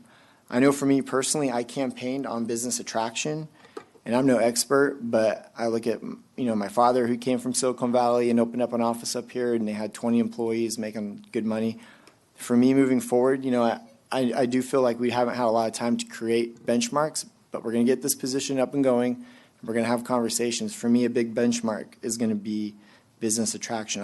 We have Silicon Valley, which is just a couple hours away. I really want to see some effort put in that direction. So I'm going to be very vocal about that moving forward. To me, that's a benchmark.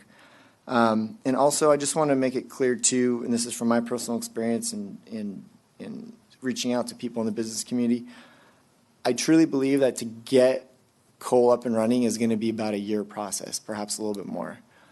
So I'm fine with that understanding, knowing that, and I think anybody who in the business world understands that. It's going to take time to get this up and running.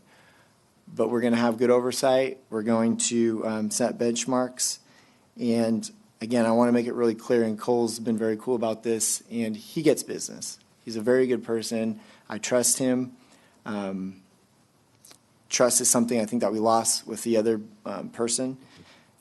And if those benchmarks that we set forth aren't working out, then we'll have that conversation. And Cole gets that. It's not about the person. It's about how do we reach those benchmarks. So with that being said, I think it's important that Cole knows and that this county knows that you have my full support, and I hope that this is, the Democrat will do what they do, and I get what they've done, and part of it I'm appreciative towards. But if we want to see our kids grow up in this community, and if we want to see an opportunity for them to possibly stick around, then moving forward, I'm fine with transparency, but we got to make sure we're not breaking each other down and that we're trying to make something succeed here in this community. So with that being said, that's it. Supervisor Brown. I don't have anything to add that hasn't already been stated, other than I wish that folks had the opportunity to see his packet that was put forward to the board, the letters of recommendation, those are all private information, so we can't share them. But I truly wish that members of the public had the opportunity to see what we were fortunate to see. And with that, I'd be ready to move on a recommendation. Okay. Just my comments. I've got a lot of years, as most of us do, interviewing people. My only regret is that we didn't have Cole in his previous line of work videotape his interview. Because if you saw what we saw in the interview, in the inimitable words of my predecessor, this is a no-brainer. I will say that this board and our staff have been listening about the concerns voiced with the previous joint effort that we had with the city. And we have made every effort possible, I believe, to address those concerns in the hiring, in the process of setting this up, and we will continue to heed those as we continue to grow this business sector of our county staff. But we have heeded them. We have tried to address them as best we can. And I think, honestly, knowing what I know, and I know that everybody in the public doesn't because you didn't sit in the interview and you haven't had some of the discussions that we have. But if you aren't excited about Cole being our economic development department head, then it's probably because you're just not really excited about economic development. Because that guy has extraordinary, energy level, bright, articulate young man, and I'm going to be very excited to vote in favor of this. So help me out with that motion. So I move approval of the employment agreement with Cole Presbella Williams to serve as the Economic Development Director. Second. Okay, I got a motion by Supervisor Brennan, a second by Supervisor Gray. All those in favor signify by saying aye. Aye. Aye. Opposed? Abstained? Welcome aboard, Cole. Would the clerk of the board read our belated 10 o'clock appointment? This is a closed session conference with legal counsel, existing litigation, Authority Government Code Section 549569, D1, Central Sierra Economic Resource Center versus County of Tuolumne et al., Tuolumne County Superior Court Case Number CV 62142. Okay. Is there any public comment on our closed session item? Okay, we are going to adjourn to our closed session, and do we anticipate a report out? No. Okay. With that being said, we're adjourned into closed session, and we'll be back.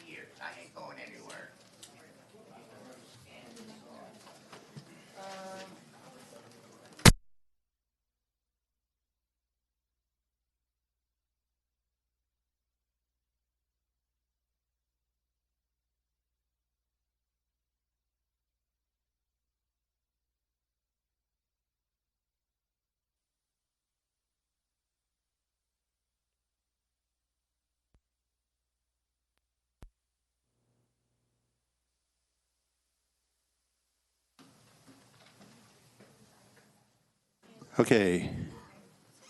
Can we get our crew back on the ship here?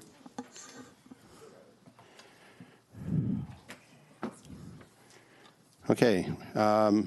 We are back from closed session, and we have nothing to report.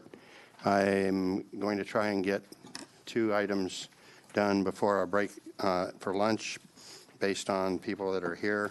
And we'll do the ones that only require staff after lunch. First of all, will the clerk of the board please read item number 17? This is consideration of adopting a resolution, rescinding resolution number 1817 and 1819, and approving the adjusted elected official salary for fiscal year 2019-2020. Staff report. All right. Good morning, Tracy Riggs, County Administrator's Office.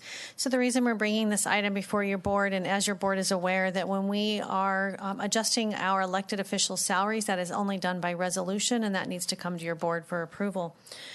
So the normal process has been, our standard process has been when we have been trying to recruit our department heads in the past, because we have a very difficult time recruiting department head level positions, is that we've been bringing those department heads, we go out, we do a salary survey, and we bring them to market.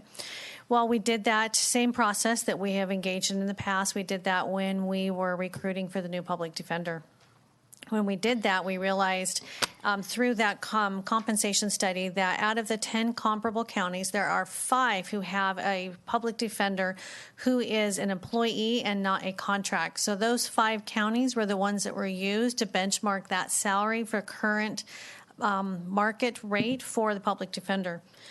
When we did that, what we should have done was brought back to your board at the same time the impacts that had for equity and parity for our district attorney. And we did not do that. So I'm bringing this for you today, asking that you would consider correcting that equity and parity that we created when we approved and recommended the public defender's salary. So what we're asking today is that we would rescind the rescind resolution 18-19 and adopt the attached resolution, which would confirm the salary for the assessor, recorder, auditor, controller, tax collector, and sheriff effective of July 1st, 2019, and that we would adjust the district attorney's salary to reflect those same 5 comparable counties that we use for compensation standard for the public defender, and that we would repeal the 1817 and earlier salary resolution superseded by resolution 1819. And Sarah, do I need to actually state the salary amounts, or is this, let me go through and say it? Okay, so let me go back to that recommendation. So for this would confirm the salary of the assessor recorder at $145,166, the clerk auditor controller at $169,439, the treasurer tax collector at $145,166, the sheriff coroner at $155,664. These would be effective as of July 1st. It would adjust the district attorney from $161,195 to $178,104, and that would also be effective July 1st. This would correct the parity and equity issue that we created when we brought the public defender up to market, and we didn't take into account how that affected the district attorney's salary. Okay, thank you. Do I have any public comment? Seeing none, I'll bring it back to the board. Can I say one thing? Sure. I should have said when we opened up. The district attorney, Laura Krieg, she did make a small contribution to my campaign, but I do feel I can make a fair and impartial decision moving forward. Okay. So I just wanted to disclose that. And I have just a quick point of clarification. The counties that we compare to that is something that is negotiated with the unions? That is something that the unions are aware of, but also is also approved by the Board of Supervisors. Right. So those are standard. They stay the same once your board has approved them. Okay. This is just correcting something we should have done earlier. Okay. Please, I'm looking for a motion. Move on, staff. So I have a question. Go ahead. I'm just a little confused with the justification we're using for this. So the cost study in March related to all the electeds in the class that we're referencing here, assessor, clerk, treasurer, district attorney, sheriff. And then now we're looking at a comparison to the public defender's office for just the district attorney. So is that what we're doing? Just to be clear, there was no study that was done in March. All that was doing was giving the electeds the COLA that all the other county employees in the executive compensation plan will be getting. There was no study that was conducted at that time. It just gave everyone the same COLAs that the rest of those in the executive compensation plan will get. I'm just confused why we're pegging this elected position to a department head. Well, the elected position is a department head, and no, but an unelected department head, because it seems there's right. more in common between elected department heads than there is appointed. I I respectfully disagree that our public defender and our district attorney are of similar nature of work, but the scope of work that the district attorney does is way above and beyond what our public defender does. Statewide standard practice, there is not another county in the state of California in which your public defender is compensated more than your district attorney. So the only reason we're looking at this is because we raised the public defenders. Well, we didn't raise it. We, with the new hire, came in at a higher rate. Right. And so then the district attorney is getting a higher rate to be above. So we're the correcting public the defender? parity and the equity that did not get corrected when we adjusted our public defender, correct? Because the public defender right now is making more than your district attorney. So, well, it just sounds like the only reason why we're taking this action, it just seemed, we had an agreement in March that we voted on and we agreed to, and I defended it. I thought it was fair, and I thought it was justified, and I thought those electeds in that group deserve that increase. But what we're looking at now is 13% total from what was there previously, and that's a significant, I mean, just back of the envelope, it's, 23,000 some odd in one go. When we're, and that's not money that's already designated for that purpose. That comes out, that's a zero-sum game there. Where That is in her budget, actually. We did build it in this year. But it's coming out of somewhere else in the budget? It's coming out of her budget. It is actually, we built that into our budget when we recognized what that discrepancy was. So it's in your current budget right now is what I'm telling you. The one that your board adopted on June 18th, it is incorporated into those numbers. I don't see what the discrepancy is, though. I understand. Because, you're talking about comparing it to the public defender. That's the only inequity there, is that we have a DA that's making less than the public defender? No, so what we did was we took the same 5 counties that we compared the public defender to, and we took the same 5 counties and looked at what the district attorneys were making. So there was parity in the comparisons for the benchmark of where we are adjusting those salaries. See, that's the problem I have, is that we're arbitrarily choosing those same 5 counties. And the reason there's a reason why we chose those 5 for the public defender, and that's because of the other 8 counties. Some of those had contracted out those services. Correct. But that's not the case with the district attorney. So I don't understand why we're limiting ourselves to those 5 positions just because they, that's the tool we use to set the public defenders. So I'm bringing this before the board, my recommendation. You don't have to take the recommendation, but I think it's the right thing to do. And we do have an issue with equity and parity, and we are different than every other county in the state of California at this point. I want to bring it to your board's attention, and it's up to you whether or not you would like to approve it. Okay. I mean, every person that works for the county is overworked and underpaid. Well, maybe not everyone, but 99%, you could throw a rock and hit somebody that's underpaid for this. And I just have a hard time with a $23,000 increase in 1 year when we're looking at, in the next couple of months, severe cuts to other departments. And so, and the other issue I have is that we already assessed a 4% raise for this.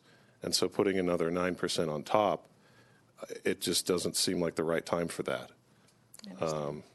Because we're looking at 23,214 over, forever, as long as the DA is in that position, with potential increases on top of that in the future.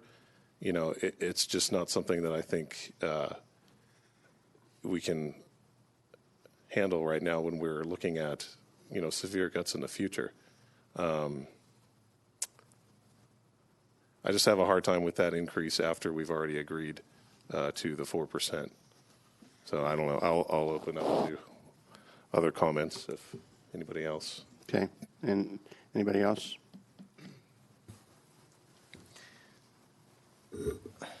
This is one of those that I've been going back and forth on since Friday, even up to this morning. And what annoys me is that this should have been caught and brought to our attention in March, because if it was, it wouldn't be an issue for discussion. We would have approved it. Now it's to our attention. I think of the budget cycle that we're going to be going through in the near future. And I asked myself, if in the near future we're going to be making cuts, well, at that point, it's not going to be a good time to talk about it.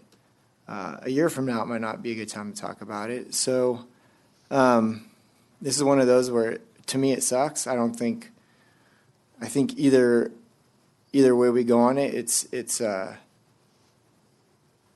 the right way to go about doing business. So I completely understand where Ryan or Supervisor Campbell's coming from. I'm not looking at the dollars, I'm looking at the practice. The practice is we missed it. It should have been brought up then. So,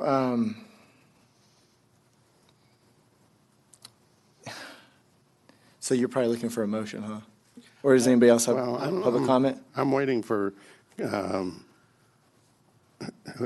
board members to make any comments that they want, and at the conclusion of that. Okay. I just have one more quick. When we're going to be discussing executive confidential, or are we going to be renegotiating the executive confidential pay rate, and will the district attorney or any of these other electeds have an opportunity in the near future to renegotiate or look at getting increases? So just remembering that while the electeds participate in the executive compensation plan for benefits, their pay is only adjusted and set by resolution separate from that compensation plan. They're not outlined in that way. It will list what maybe current is, but we don't begin negotiating their specific pay at that time. Now, when we look at equity adjustments and COLAs, we will then bring those normally because they participate as members of that plan. But the way that it's set is different than the way that we do the rest of our executive compensation employees. And I'll defer to Sarah if I've missed anything there. I know your board knows this, but just for the public, when it comes to elected officials, the county cannot bargain with them behind closed doors, so not in closed session. Any type of bargaining has to occur in an open session, and that's why you have a resolution before you today. Right. Yeah, and I don't think anybody here would argue that it's not warranted, or that we don't have extremely hardworking, and it's an extremely difficult job with a lot of responsibilities and risk associated with it. But then on the other hand, as elected officials, we have a responsibility to be, public servants, and to responsibly administer the limited funds that we have. And, with in mind that we already did agree to an increase, I have a hard time supporting this, and it's very hard for me to say, because I know it's well deserved, and I would like to give raises to everyone, every department head, because they certainly deserve it. I just have a hard time agreeing to such a large increase. Okay. Do I have anyone want to make a motion, or are there other comments? Go ahead, Supervisor Gray. Mr. Chairman, I would move on staff recommendations. Okay. Do I have a second? I'll second. Okay. Motion by Supervisor Gray, second by Supervisor Brennan. All those in favor signify by saying aye. Aye. Opposed? Nay. Abstain? I will support it with just the clarification that this isn't coming out of her budget. Yes, it's in. Yeah, they all come. Anytime we have salaries and benefits, it comes out of the department's budget. Okay. Yeah. We're damned if we do, damned if we don't, but we should have done this in March, so let's fix it. So just Okay, so 4-0. Would the clerk of the board please read, where is it? Item number 18. This is consideration of approving the design of a memorial dedication to the war on terrorism on the east side of Tuolumne Memorial Hall.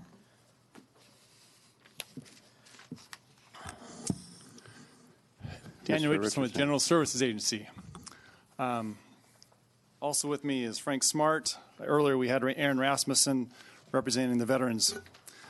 This is one of those opportunities we have where the public has approached us and said, we want to do something and enter into a partnership with the county. They would like to place a war memorial at the on the side of the Memorial Hall in Tuolumne. They have put together plans, they have put together fundraising, and now they're here with the final plans that they would like the Board of Supervisors, in this case, to look at, evaluate, and hopefully adopt. This is an amazing project. There's actually was an idea way back in 2016 where the board actually approved the location, and now we're actually looking at the design itself. We do have some a revised recommendation for you today, and I'll let Ms. Carrillo speak to that recommendation itself. Or hand it out. Right. So the revised recommendation includes a number 2, which is with the understanding that the project should be starting soon. We want to make sure that your board delegates to the CAO to adopt or sign an agreement between the group and the county, just so that we can take care of issues and make sure that all of the items are taken care of, including addressing some potential prevailing wage issues, or just making sure that that the group understands kind of what the limits are on that. Okay. Okay. Any questions of Mr. Richardson? Okay. Public comment.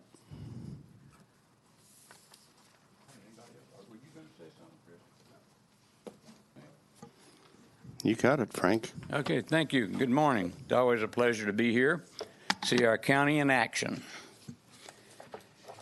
Okay, I want to start off by thanking some people.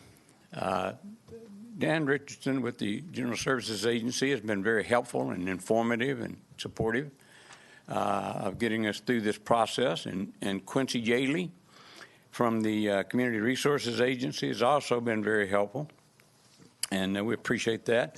Ed Hogue, we met with Ed Hogue and talked to him. Tracy Riggs, we talked to her, just bringing up certain things that was on my mind and on their mind, and made some changes when necessary. We appeared 4 times before the Historical Preservation Review Committee, and we got their blessing with a few minor changes. It wasn't anything really big, and we appreciate what they do. But now here we are asking you for the final approval so we can get a building permit. The county building department has had our plans for about 2 weeks, and Brian Bell has been, the plan checker, has been working on them. Hadn't heard anything from him. I don't think he's going to have a problem, but he's waiting to hear from you before he'll give us that building permit. We had some other people involved. Aaron Rasmussen was here earlier. He had to take off and go somewhere and do some other business. Aaron was the commander of Keithdale 1 VFW Post 4748 for 4 years now. He's a senior vice, and now running Veterans, helping veterans. Him and I had lunch one day. I'd never met the young man, but I heard about him. So we talked, and he said, I want to build a memorial to 9/11. And gee, I've been wanting to build for 10 years. I've been wanting to build a memorial to the wars in Iraq and Afghanistan. So we just put them together.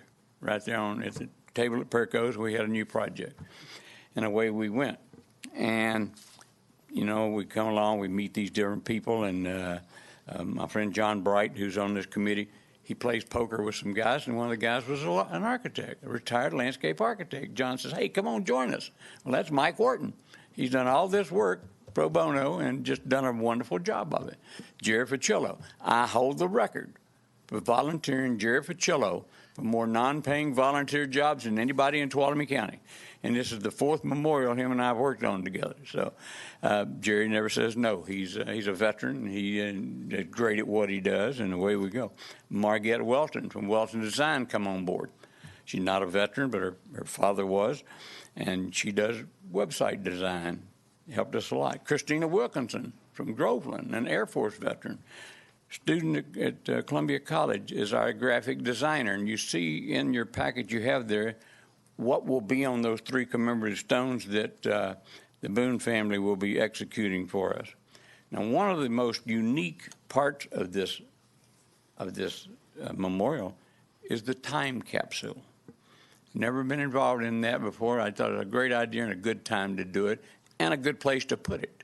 So I've been going around the county asking everybody to help me out and put in what they want people to know.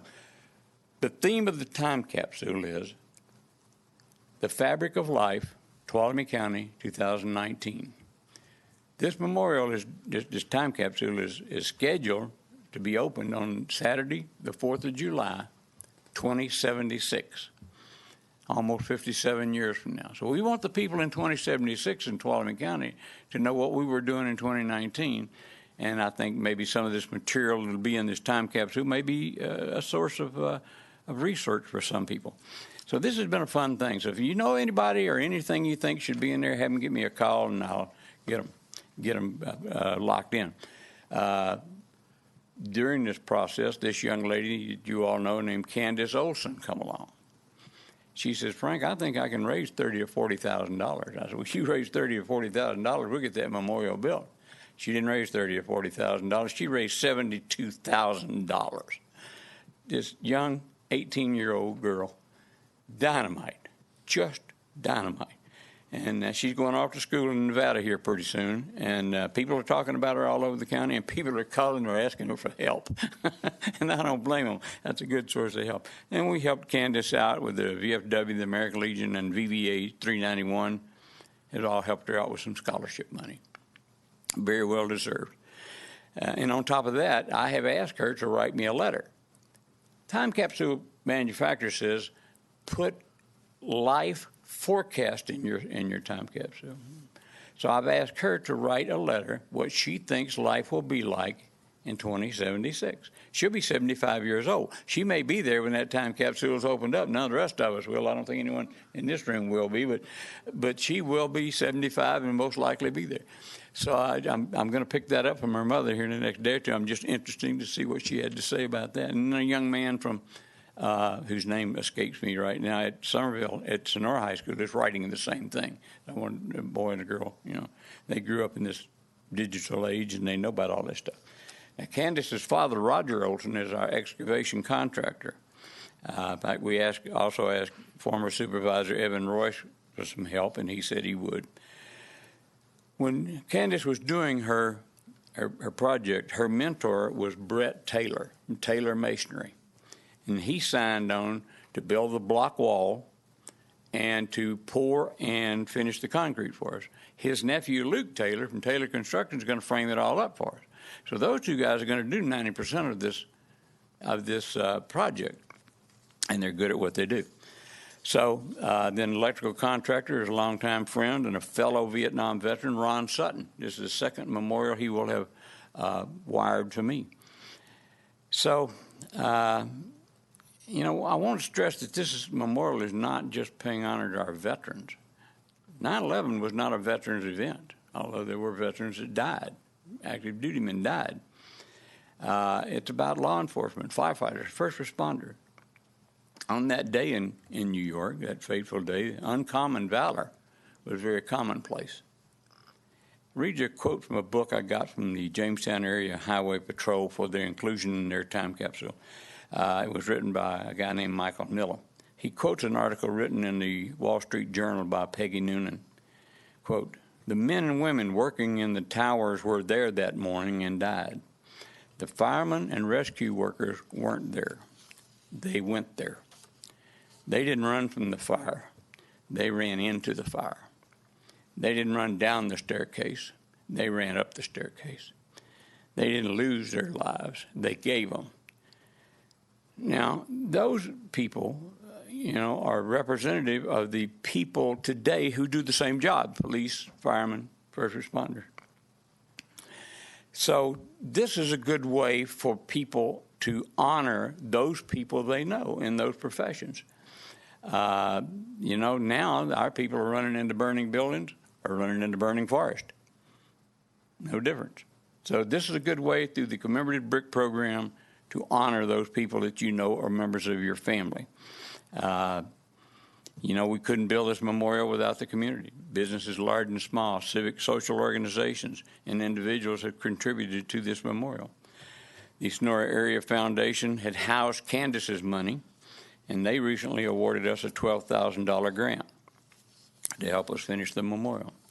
The young man, James, who works out at the maintenance department there at the Tuolumne Parks and Recreation, has been a great source. He knows everything underground. And that's what we need to know right now is what's underground, because we're going to want to be digging there pretty soon. So all we need basically is you're okay to get that permit, and that's what we're asking today. But I want to talk about one more feature of this memorial. There will be a steel display case, quarter-inch steel display case with a bulletproof glass on top. And that will house the 3 authentic artifacts that we have from the 9/11 crash sites. Pinnell Corporation donated a piece of steel from the Twin Towers. Where Flight 93 went down near Shanksville, Pennsylvania, there's now a museum there, and they sent me a sandstone rock from that area. And then I got a piece of limestone from the Pentagon crash site. And I don't want to put those in a vault and hide them away. I want them to where people can see them. They're emotional. But they also may be valuable. So we're putting them in this steel case with a bulletproof glass on top. So the lady at NorCal Glass says, well, what caliber gun do you think you might need to protect against? I said, well, I hadn't thought in terms of that. I'm thinking about it in terms of someone with a sledgehammer, and when he hits it, it comes back and hits him in the head. And she said, well, I got glass for that. I can take care of that for you. So and here's a unique part of this whole thing. 2 young men work right down the street down here across from the old EDD office called Living Iron, the Weldon brothers. I didn't know them. Someone told me to go see them. I walk in, hand him a picture of the memorial, said, here's what I need. He took the paper and walked off in the back of the office and come back and he said, me and my brother have to be involved in this project. I said, why? He said, because we're Marine Corps veterans and we served in Iraq and Afghanistan. Now, I could have walked into a lot of metal shops in this community and they would have all helped, no doubt. But to walk into that one with those 2 guys with that background, that's a God thing. Okay. So, we've worked this thing over. We've massaged it. Here we are. We just need your approval. We're ready to hit the ground running with a shovel in our hand. Okay. Any other public comment? Board comment? Since it's in my district, Frank, thank you and Aaron for making this happen, and Candace, and there's so many people involved with this, and just you guys should be really proud of what you guys have done and accomplished. And I know coming from my generation, not many of us have ever been involved with a battle or warfare, and the least we can do is support this and just say thank you, and thank you for keeping our country safe, and just proud of what you guys did, and God bless you. Thank you. All right. I'm going to break with tradition, and I'm going to second the motion. Okay. All those in favor? Aye. Aye. Thank you. Abstain. Okay. It's done. Okay, let me say one more thing.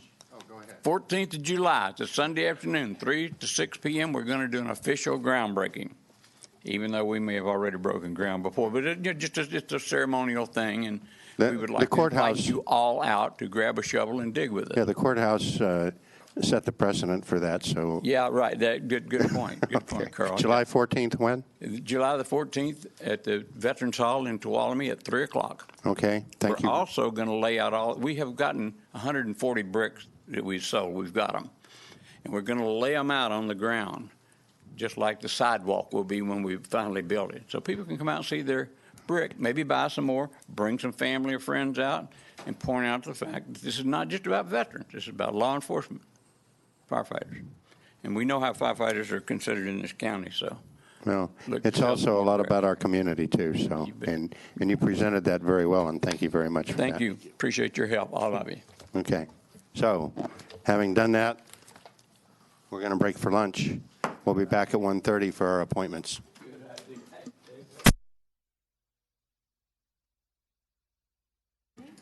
Okay.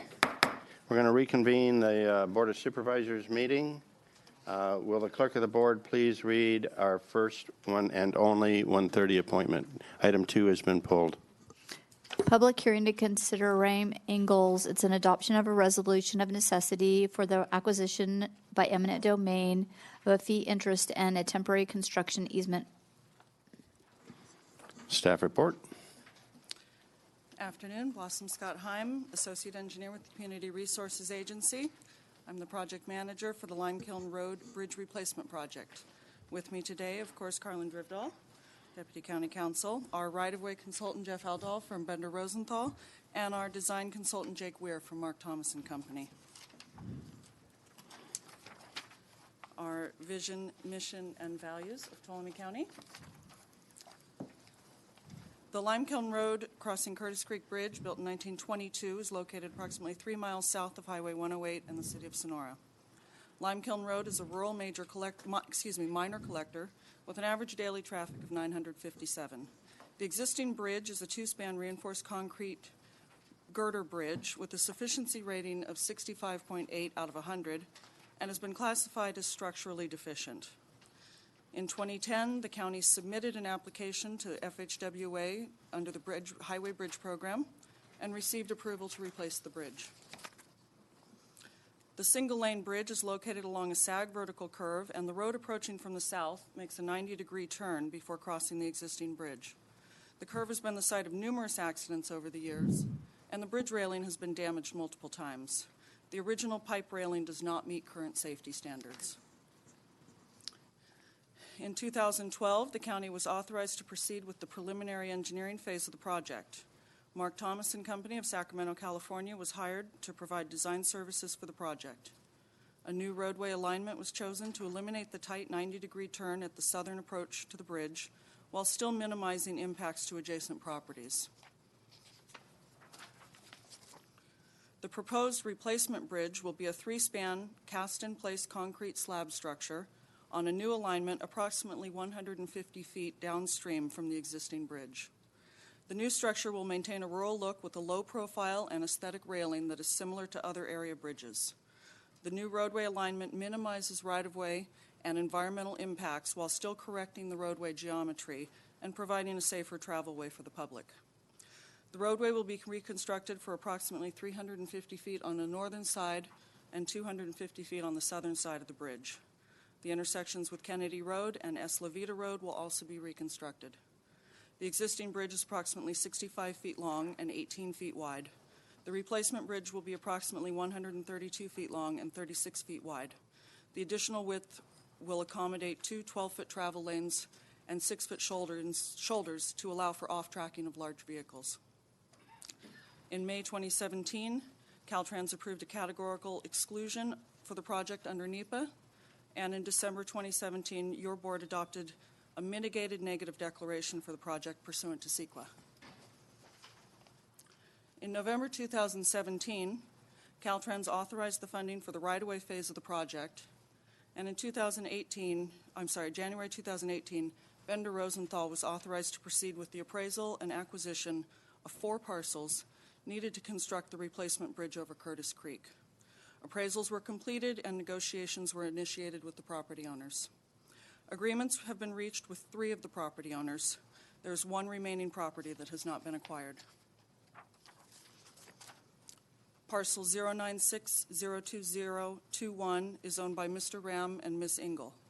The vacant unimproved parcel is 114.3 acres and is zoned AE 37, Exclusive Agricultural District, 37-acre minimum, and has a land use designation of AG or agricultural in the general plan. An offer to purchase 52,219 square feet, or roughly 1.2 acres, in fee, and 6,600 square feet, or 0.15 acres, of a temporary construction easement was made to the owners on July 26, 2018. There have been numerous discussions with the owners regarding the design and location of the new structure. The owners do not accept the compensation and have not provided a secondary appraisal to support their position. To date, the owners have not provided a counteroffer.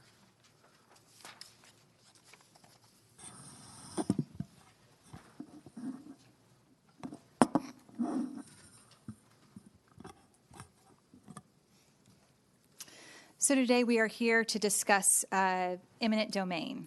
Eminent domain is the power of government to take private property for public use. Just compensation has to be given if private property is going to be taken for public use. Now, public use is a use that concerns the whole community or promotes general interest in its relation to any legitimate object of government. The project we're discussing today is a public use in that it will replace a structurally deficient bridge on a public road, correct the roadway geometry, and provide a safer travel way for the public. The power of eminent domain cannot be exercised before the county makes every reasonable effort to acquire the property interest through negotiation. Although the County of Tuolumne has engaged in numerous public projects over the years requiring acquisition of private property interests, the county has not found it necessary to exercise the power of eminent domain since 2004.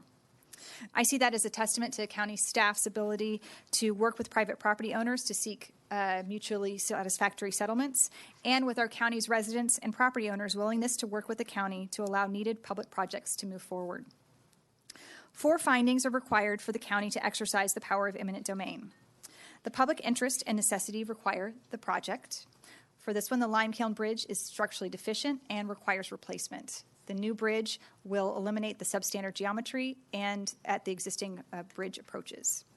The second finding, the project is planned or located in a manner that will be most compatible with the greatest public good and the least private injury. Again, the alignment for the new roadway and bridge was chosen to correct the substandard geometry, and which will minimize traffic speed, environmental, and right-of-way impacts. The property proposed to be achieved is currently acquired is currently vacant and unimproved. The third finding is that the real property to be acquired is necessary for the project. The property and interests that are proposed to be acquired will provide land necessary for the construction and operational maintenance of the new bridge. The final finding is that the offer of just compensation has been made to the property owner. And as Blossom stated, the offer of just compensation was made July 26, 2018 to the record owners to purchase the property. So the adoption of a resolution of necessity is a prerequisite before the county can initiate an eminent domain action. The resolution is the administrative determination that those 4 findings have been met for the acquisition of this property. The resolution directs the county council to commence legal proceedings to acquire the identified property interests. Additionally, the resolution directs the county council to request an order for possession before judgment. This order would allow the county to proceed with the project while the court determines just compensation. Neither the board's consideration of this resolution or the initiation of formal eminent domain proceedings would prevent further negotiations with the property owner from occurring for the acquisition of the identified property interests. Just compensation is not part of this resolution of necessity hearing. Issues related to the amount of compensation, valuation of property, etc., will be determined either through further negotiations with the property owner, or if the eminent domain action proceeds, just compensation will be determined by the court. The purpose of today's hearing is to accept public testimony regarding those 4 findings. Your board will conduct a public hearing as follows. If Mr. Rem is in attendance, he will have 15 minutes as the property owner to discuss his objections to the 4 findings that we previously discussed. Then the public hearing is opened up to any additional public speakers with any time limit that the board decides to set. After the close of the public hearing, your board will consider adoption of the resolution of necessity. So it is recommended that your board, after holding the public hearing, adopt the resolution of necessity that's included in the agenda packet for the acquisition by eminent domain of a fee interest and temporary construction easement over the property located at 17400 Lime Kiln Road, based on the 4 findings that are listed above. Under the statute, a 2/3 vote is required for this action. Obviously, we can't divide your board by 3, so it works out to, in essence, a 4/5 vote. If you have any questions, we're available. Any questions before I open the public hearing? Okay. We're going to go ahead and open the public hearing. Are either of the property owners here and wish to speak? Seeing none. Does anyone else in the public wish to speak on this item?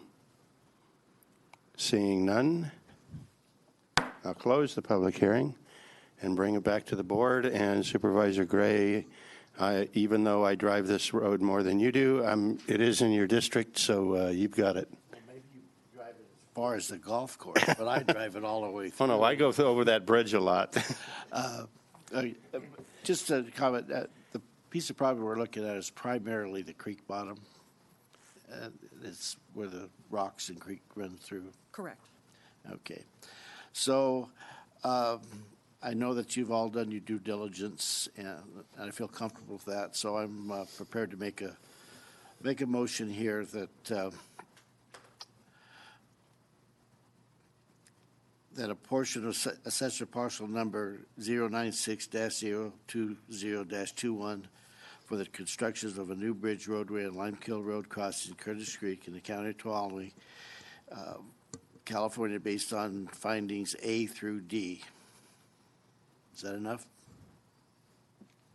Yep, that you're recommending adoption of the resolution. Adoption of the resolution with those findings.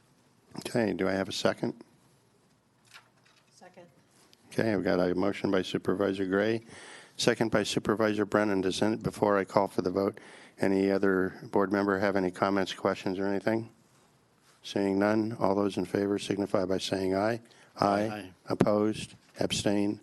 I believe we have a 5-0 vote. Okay, thank you, staff. And now, I have to go back a few pages.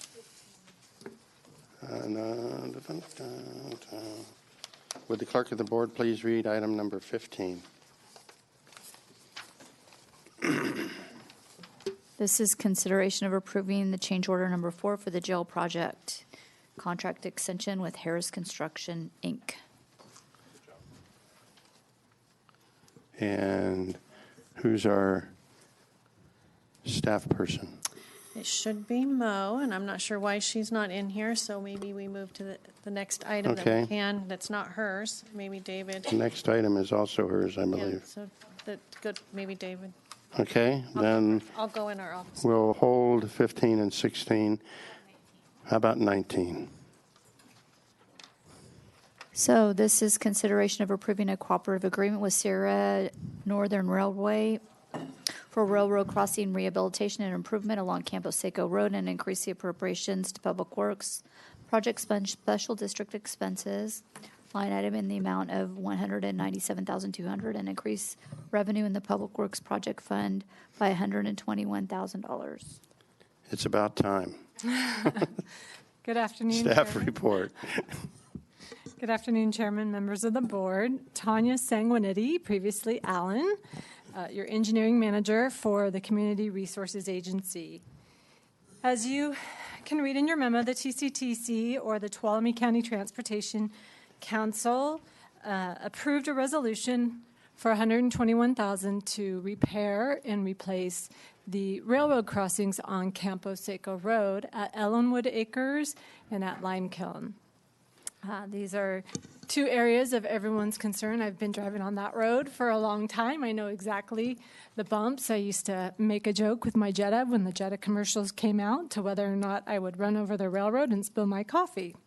So moving forward, if you remember our skit that we did, this is kind of that green money that we have highway bridge funds. We're dipping into that pink money in order to achieve this project. So the TCTC has reallocated the $121,000 towards our BPMP project, which we had a local match being 11.67%, and we will be able to use that towards these railroad crossings.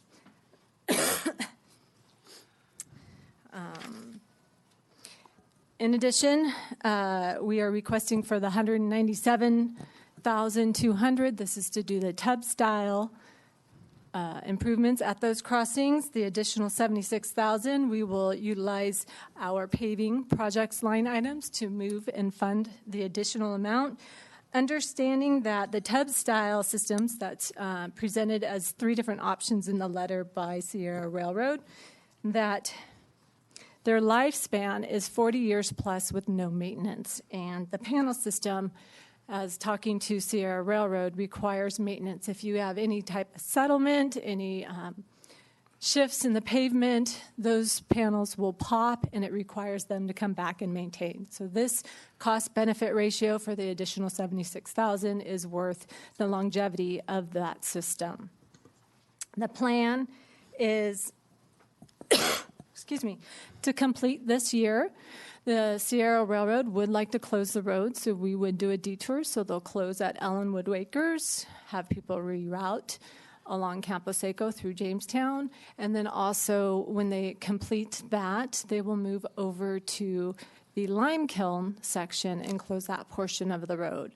We discussed about phasing it, making it more convenient to the public. However, they can't do the constructability of that railroad crossing without completely closing the road.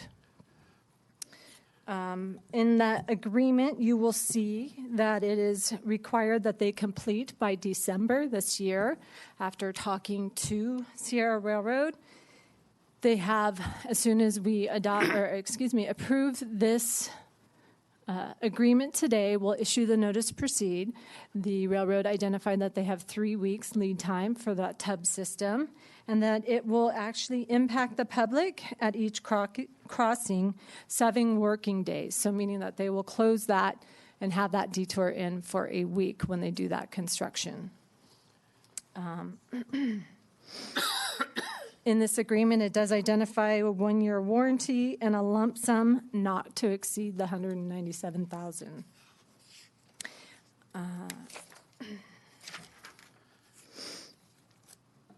So moving forward, the recommendation by staff is to approve the cooperative agreement between the County of Tuolumne and the Sierra Northern Railroad for the crossing rehabilitation improvements along Campo Seco Road, and 2, increase the appropriations to the Public Works Fund Special Departmental Expense line item by $197,200, and increase the revenues to the Public Works Project Fund by $121,000, which requires a 4/5 vote. Okay. Any questions of staff? Just, yeah, kind of. I did read in Modesto B recently that where Sierra Railroad received a $38 million grant to do upgrades to the rail lines for the railroad. And I know we have other crossings that are going to be a part of that improvement project. I just want to make sure that they do those and not us, if possible, with that grant. I'm not sure if you followed it or not, but it is out there and they have received it. So with that, I'd be happy to make a motion on the staff recommendations. Okay. I need to talk to the public here. Okay. Or let the public talk to us. Public comment? Okay. And since it is in my district, please do that. Okay. Make the motion Move on for staff me. recommendations. Okay. Yeah, there's a fine line there, whether that, No, that's in my I district. know it is, but it's a fine line. Okay. Do I have a second? Okay. Motion by Supervisor Gray, second by Supervisor Brennan. All those in favor signify by saying aye. Aye. Opposed? Abstain? 5-0. Okay, let's go back and recapture 15 and 16, please. First 15. 15 is consideration of approving the change order number 4 for the jail project in the amount of $90,761, 95-day contract extension with Harris Construction, Inc. Staff report. Great. Good afternoon. Mo Frank, County Administrator's Office. Before you today for consideration is change order number 4 to our jail project. As your board is aware, on January 23rd, 2018, we entered into a contract with Harris Construction. The amount of that contract was $39,157,000. That the bid also included $200,000, kind of an owner's allowance. We can spend it in any way we wanted to. To date, there's been 3 change orders involved in this project. The first one was change order number 1 that was at a cost of $38,611, and it was covered by the owner's allowance, and no days were given for that one. In change order number 2, there were 12 small project changes within that change order for a total of $132,389 and, of course, 3 cents. Again, this was covered by the owner's allowance. When we got to change order number 3 in May 7th, 2019, there were a total of 10 small items related to that change order. The biggest one, of course, was the soils excavation at $180,000. The total cost of that change order number 3 was $258,216, which a portion of that was covered, but now we were dipping into our contingencies with this item. And it was covered in our capital jail line item. Before you, as I said, is change order number 4. This change order includes 4 very distinct items related to the project. The first item is door hardwares and frames, and basically it's a coordination issue between what was on the design and what was able to be done in the field, and that's $26,281. The biggest expense out of change order number 4 is the dental exam room. When we went into this and designed the facility, this was going to be covered by the vendor, our medical vendor that we had. It used to be CFMG, I forget their WellPath, I think is their new name. They were going to cover this, and so we were under that impression, so did not include it in our plans and specs. Turns out they said, no, they're not covering it, so that's why the expense is in here now. The parapet nailer edition for $5,858. It was a detail issue. We didn't have enough detail in the plans and specs, and so the contractor said, I don't know how to put this together, and if we're going to put it together, we need X, Y, Z, and so that's the difference. The metal wall panel coordination is actually in our plumber's janitor closets, and again, it was a detail kind of issue that we were working on. Those 4 items come out to a total of $90,761. This change order will be covered by the contingencies we have in the capital budget jail construction line item. To date, if change order number 4 is approved, we will have gone through roughly 16% of our contingency. That's not bad. We're really holding tight as far as our budget. If you think that we're about 68% done with our building, of a building this size, to remind you, it's $39 million. We're doing really good. The other big component with change order number 4 has to do with the extension of days. Ever since the beginning of this project, we've been negotiating with the contractor in regards to every month when they submit their schedule and they tell us where they are in their progress and what's been happening, and they put in claims for delays based on various items. We fight back and talk to them. We've been doing this negotiation every month since the start of this project.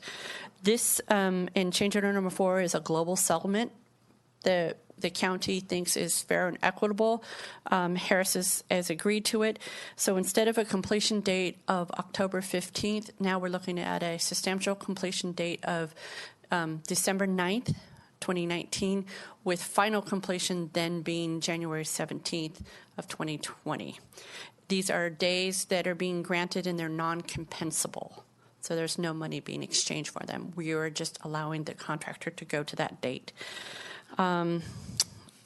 With that, staff recommends approval of change order number 4 for the jail project in the amount of $90,761 and a extension of the contract by 95 days. Public comment? Seeing none. Board questions, comments, motions? I just had one question. So I heard the dates, but they flew past me. It was December. Sure. So instead December of was the substantial completion, and then January 17th was the final. Final completion. Okay. Right. So we start locking people up on January 18th, I guess. That's correct. If Okay. the sheriff's department is ready for them. Okay. It doesn't mean we have to move in that date, but we can. So what happens now with this moving it to December, starting in December 9th with substantial completion, means that the sheriff's office can get in there and start training their employees. We can have first responders go and do their training and get familiarized with the building. We get to, as a county, we'll test out all the systems, the HVAC systems, and do all the, start moving in the kitchen equipment as we can and doing all those things. So you're right. If we wanted to on January 18th, we could move everyone in and start operating it. Okay. Thank you. You're welcome. Anything else? Okay, looking for a motion. Please. I'll move on staff recommendation. Okay. Second.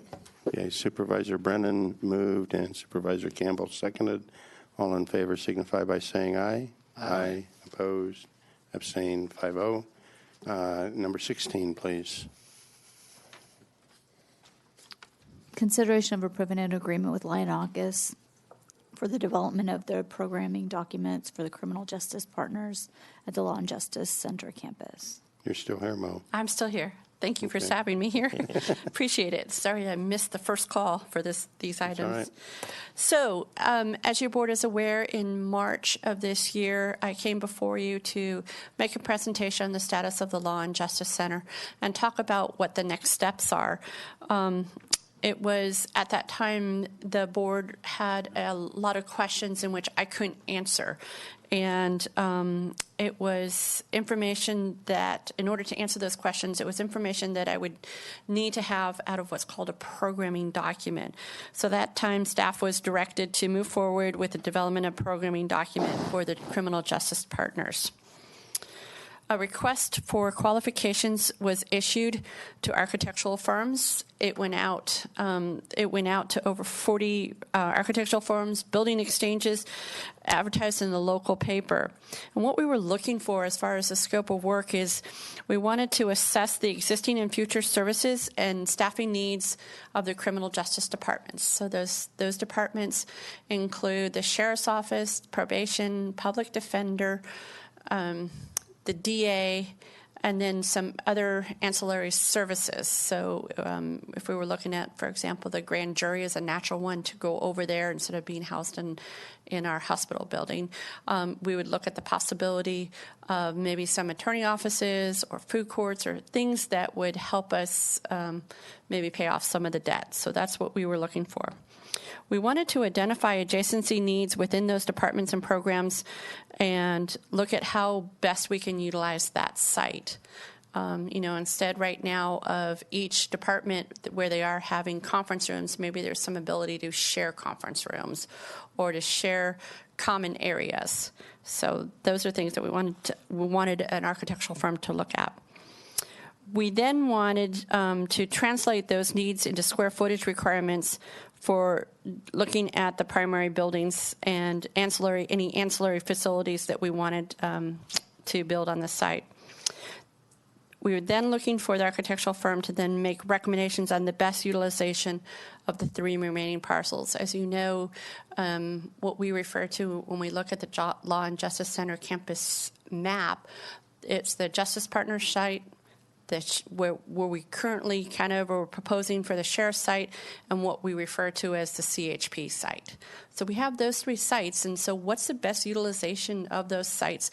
Is it to sell them, one of them, and only build on 2? Is it to build on 1 and use maybe 1 for outside attorneys or other space and rent that out? So that's something we wanted someone else to look at. We wanted the architectural firm to provide a conceptual cost estimate for the construction of these facilities. That's often what I get is how much is it going to cost to build these facilities? And until we know the square footage, until we know how many buildings, until we know what we need, that's a question I can't answer at this point in time. We also wanted them to provide a basic outline of work that would be needed for various segments of Gardala Ranch Road. We know that we probably need to build at least one portion or segment of that road. I know that our Public Works Department a long time ago gave us a cost estimate, but we really wanted someone to drill down and tell us exactly how much each of the 3 segments would cost us. So we know going forward what we're up against and what we want to do. At the close of the RFQ, we had 4 firms submit proposals to us. 3 were considered. The 4th one arrived late and didn't make it to us, so it was never even opened. The 3 firms were CGL, and I'm going to screw this up, Ferenti's Architectural Services, and Lionakis. I put together a review committee consisting of Quincy Yaley from our CRA Division of Planning, Laura Krieg, our District Attorney, Linda Downey, our probation chief, Neil Evans, our undersheriff, and myself. Upon conclusion of our review of each of these, it was unanimous that we all selected Lionakis Architects to proceed with this scope of work. So attached for your review and consideration is a professional services agreement. It will cost approximately, an amount not to exceed $188,710. It will take approximately 8 months to complete this work. The money for this project is already contained in your capital budget under the Law and Justice line item. And one of the questions I received before this meeting is where exactly is the revenue coming in that would pay for that? And I believe the revenue for that line item is from your bond. The interest that we've accumulated from the bond money is what's going to pay for this if you approve this contract. So with that, I'm here to answer any questions you may have. Okay, public comment. Back to the board. Questions? No, it's something that we have discussed, and if we don't start on the planning stage, we'll be with where we were with the jail 20 years later and trying to figure out what we're going to do. So I think it's a good thing to be doing, and I'd be happy to move on staff recommendations. Okay. Yeah, and I was kind of, I'm a little bit hesitant with moving forward on some of the plans out there. But given, we need to know what our options are. Mm-hmm. And this, the money that, I hear people say that we do too many studies and that they're too expensive. And it's true, we do a lot of studies, but what the funding for this study comes out of a fund that was specifically set aside for that. And as you mentioned, it's actually coming out of the interest on the bond measure, the bond that was issued for the property. So it's really not coming out of any kind of county fund. So, that we can't use this money for anything other than this type of thing. That's correct. So it's not like somebody's losing a job or it's coming out of another department. It's specifically set aside for these types of studies. And, this at least will let us know what our options are with those properties, and then we can make an informed decision about whether or not we can afford the ideas that are presented at that time. Mm-hmm. Okay. And I guess there was a motion, so I will second the motion. Okay. Before I call for the vote, did you have something, Supervisor Brennan? Yeah. I appreciate this, and if there are any other potential partners out there that might be interested, I'd encourage them to reach out and Absolutely. express interest to Mo, and because as this is taking shape, and it's there may be some other interest, so I'll look forward to them reaching out. Right. I've already heard of one. I haven't heard back from them, but one of them, for example, Supervisor Brennan, is U.S. Forest Service.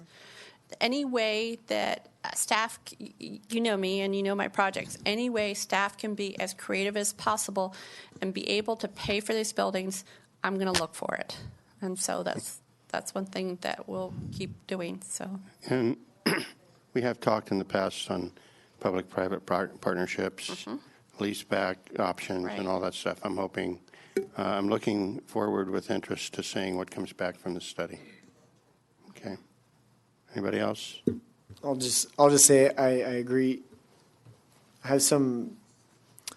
To me, this is going to help us make some informed decisions moving forward. So I feel like I need the study so I can identify and move forward. But I'm reluctant to say what the future looks like for that site. But this will help me make those decisions moving forward. Okay. All those in favor signify by saying aye. Aye. Aye. Opposed? Abstain? 5-0. Please read item number 20.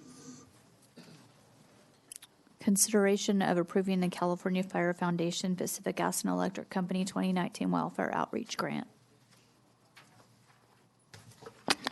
Good afternoon. I'm Andrew Murphy. I'm the Assistant Fire Chief for County Fire. Thank you for the opportunity to come before you today. I want to talk about and ask for the opportunity to put in for a grant. So the California Fire Foundation is a nonprofit foundation of the California Professional Firefighters, and the Fire Foundation, in coordination with PG&E in Northern California and Southern California Edison, of course, in Southern California, have offered up an opportunity for local grant funding for local fire departments. There's a variety of programs they're available for, including mitigation, habitat restoration, educational programs, first responder training, and community outreach. Last year, the fire department and the county applied for a grant and was successful and received $15,000 to hire 2 part-time temporary fire inspectors to do public resource and code inspections and defensible space inspections throughout the county. Those are currently ongoing. So in the time that they'll be working on last year's grant, currently working, they'll be able to perform several hundred inspections. This opportunity is before us again to apply for this grant that's due by July 15th. And we're looking for the approval, authorization to submit an application, and to have the county administrator sign any necessary documentation. I love OPM. It's other people's money for the public. Okay. Any public comment on this?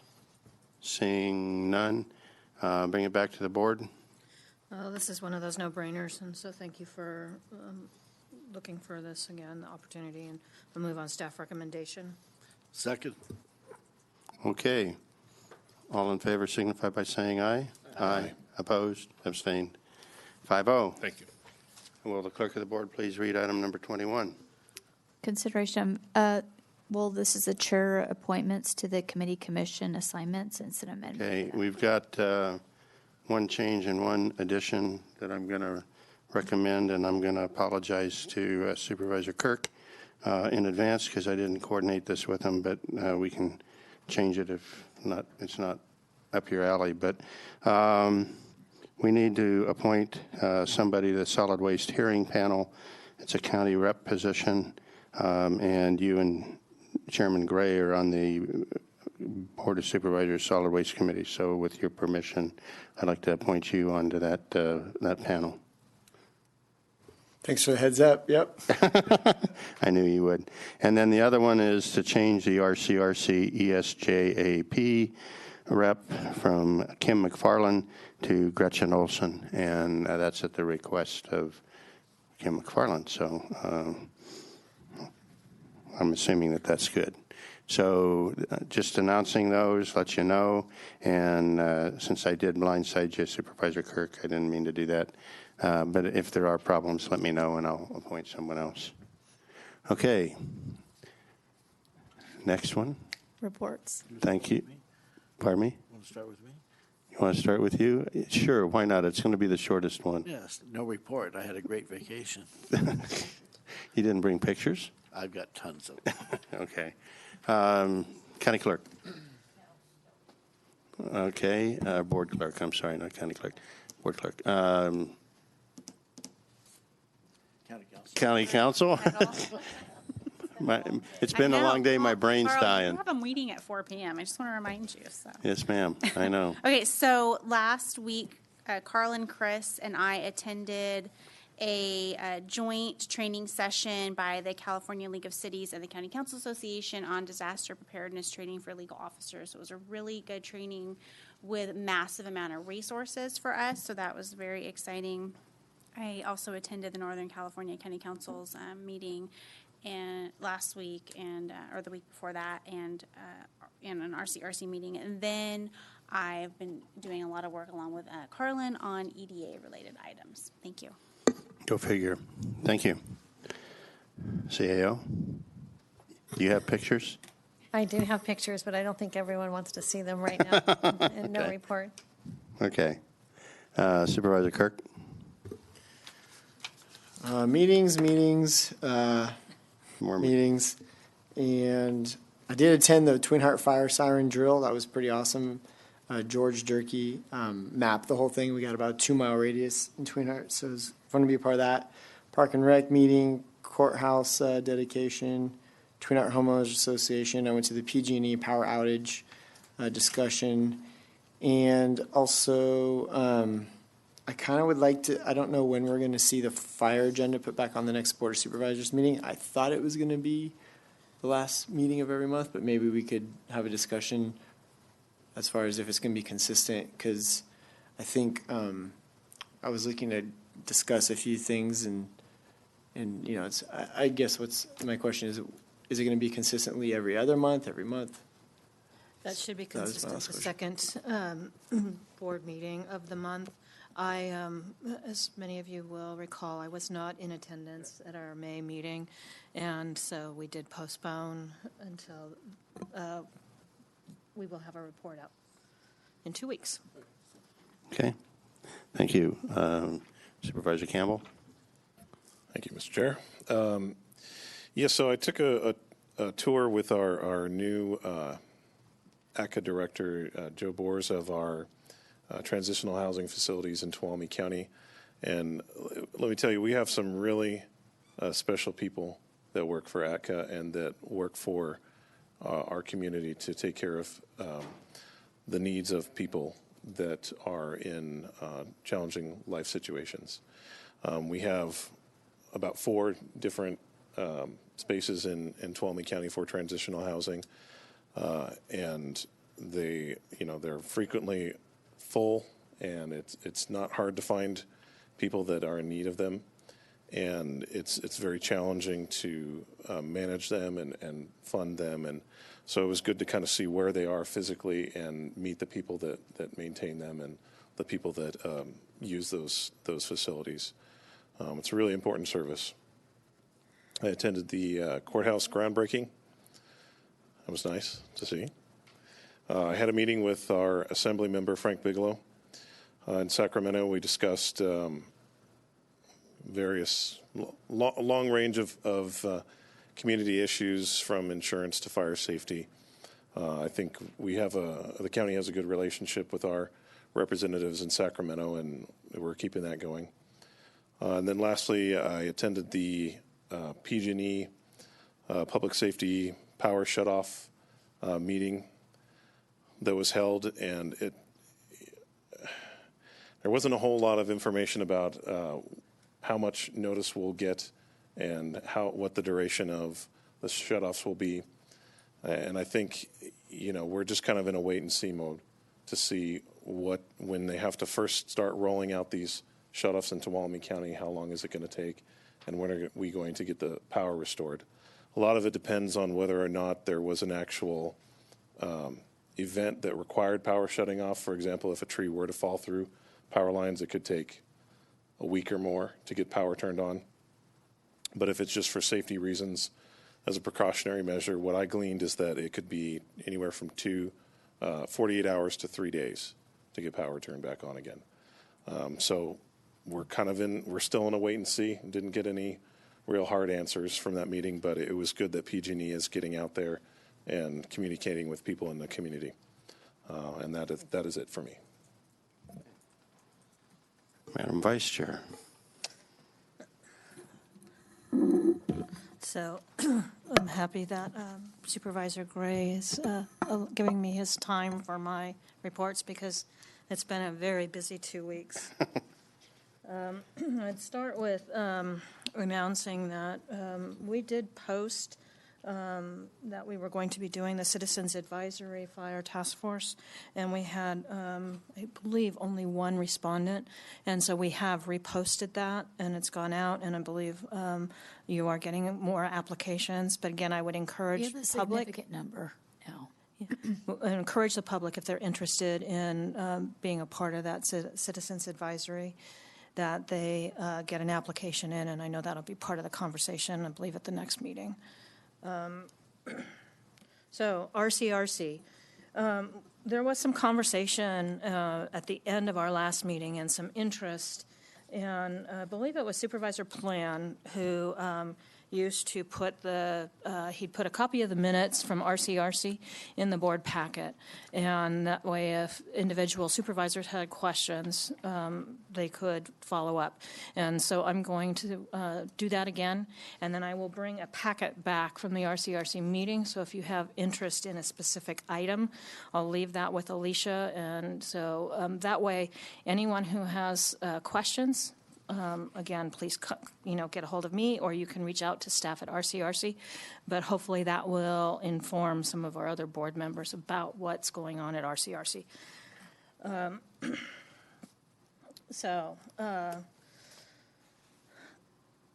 Under county concerns, Tuolumne County and a couple of other counties raised the conversation of DJJ and what is happening with what appears to be an effort by the state to eventually dramatically reduce or maybe even close juvenile justice at the state level and push those activities down to counties. It's starting with some pending legislation that will take our rates and increase it from roughly $25,000 to what will be about $130,000 per year. So with that, those of us that have juvenile justice centers are all experiencing the same situation where we have direction from the state that we do all of these wraparound services and that we try and bring people out of the juvenile system with the tools and the pieces that they need so they don't end up in the adult system. And that's very costly. It's probably cost counties upward of $500 a day, and we're able to get back $100. So RCRC is going to agendize at the August meeting and get folks from the state there to have a lengthy conversation about what are some of the solutions, because all of the rural counties that have juvenile detention or juvenile facilities are experiencing the same problem that we are. And there is consensus that we all want to be doing the good programming and the good works that are going to help these juveniles, but there has got to be some system for some payment or payment source that helps get those good works done. So that will be coming in August. The other piece that was really discussed under county concerns has to do with connectivity. And RC is going to reengage on looking at where we're at with, there was a lot of work done in communications with these trunk lines, but then we just didn't see the arterial work that got out into our rural counties. So they're going to be spending staff time and resources and re-engaging on that also with broadband. We had a presentation from Wade Crowfoot. And Mr. Crowfoot is one of those younger millennials, like we were talking about earlier, that is in the governor's inner circle and very influential.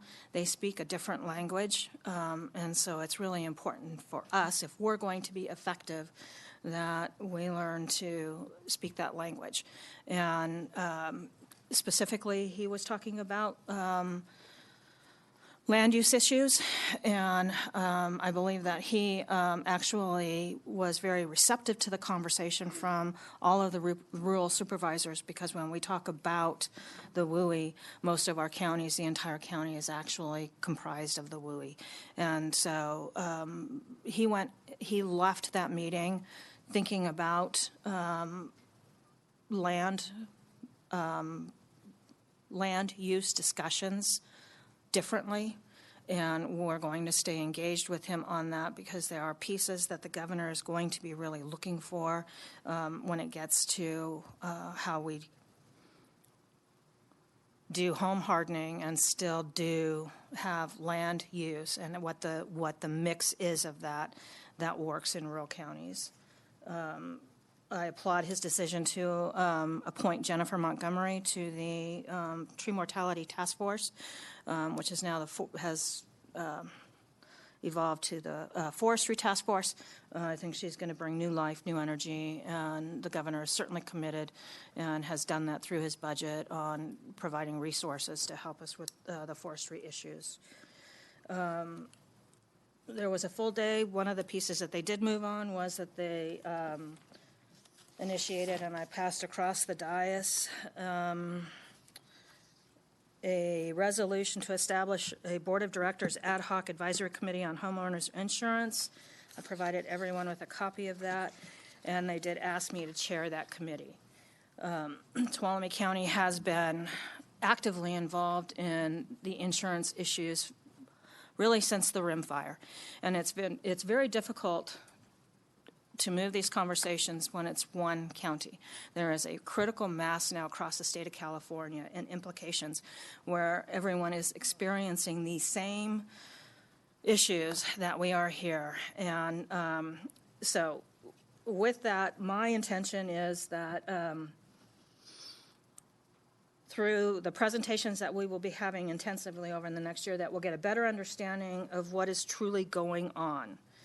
And with that, we will explore and develop the options that will address this crisis, because it is a crisis in the state of California. And then if RCRC adopts that report, they will work on enacting the solutions. So we did have our first meeting at the end of that day, and we had two representatives that began with the CEO of the California building industry, and then we had the principal consultant with the Senate Insurance Company. And the bottom line is, much like our insurers in this county are telling us, that we have a problem when we have risk assessments done. The risk assessments are they're an overview, a flight over, and there is no capacity to do any ground truthing. The other piece that was interesting that came out that would be an immediate action is that when there's a difference between cancellation and non-renewal, and if the legislature would say that with a non-renewal you had to implement some time frame. So in other words, it's more than 30 days, because it's very difficult when someone is non-renewed to go out and find insurance coverage in that 30 days. And so if there was something that said non-renewal and you had 180 days or some time to actually look for alternatives other than having to go straight to the California Fair Plan. So I think there's going to be a lot of actionable items that will come out of this, and I'm looking forward to chairing this committee. I would also suggest that we look at, because there is such interest, that we look at doing some presentation at a board level here for our constituents. The following day, I went to Aqua. I'll be much briefer on this. Supervisor Rotifer asked me to start attending these because the forestry conversation is, you could line it right up with some of these other committees that we're dealing with. What we're not talking about is that the majority of the state's water emanates from the Sierra Nevada region. And so I'm glad they're engaging at a higher level, and they want to align with some of the efforts that are going on with Sierra Nevada Conservancy, some of the restoration work in the watersheds, and understanding that they have got to be a part of the answer. So that afternoon, I made it back for the Area 12 Agency on Aging meeting, and I just want to, every 4 years, the agency goes through a, sorry, I need to pull this up real quickly so I give the correct information. They conduct a community needs survey assessment. They do this every 4 years, and they are looking for seniors to participate in this assessment. This community needs assessment basically highlights what's working, what's not working, where do we need to find opportunity to do things differently. And so if you can access this survey at the Area 12 Agency on Aging. They have a link, and the survey in Tuolumne County is also at our senior center, and I believe it's at the library, and in Groveland, I believe it's at the old house, the red house? The little house. Thank you, the little house. On the 24th, we met. There is new leadership in BLM, and Ms. Peterson and I and I think Eric was with us, met with the new regional leadership and looking for those opportunities, and especially how we might establish a good neighbor authority and get some additional work done cross boundaries with BLM on vegetation management. The 23rd and the 25th, I participated in the Forestry Institute for Teachers, one of my favorite activities of the year. Teachers come from across the state of California.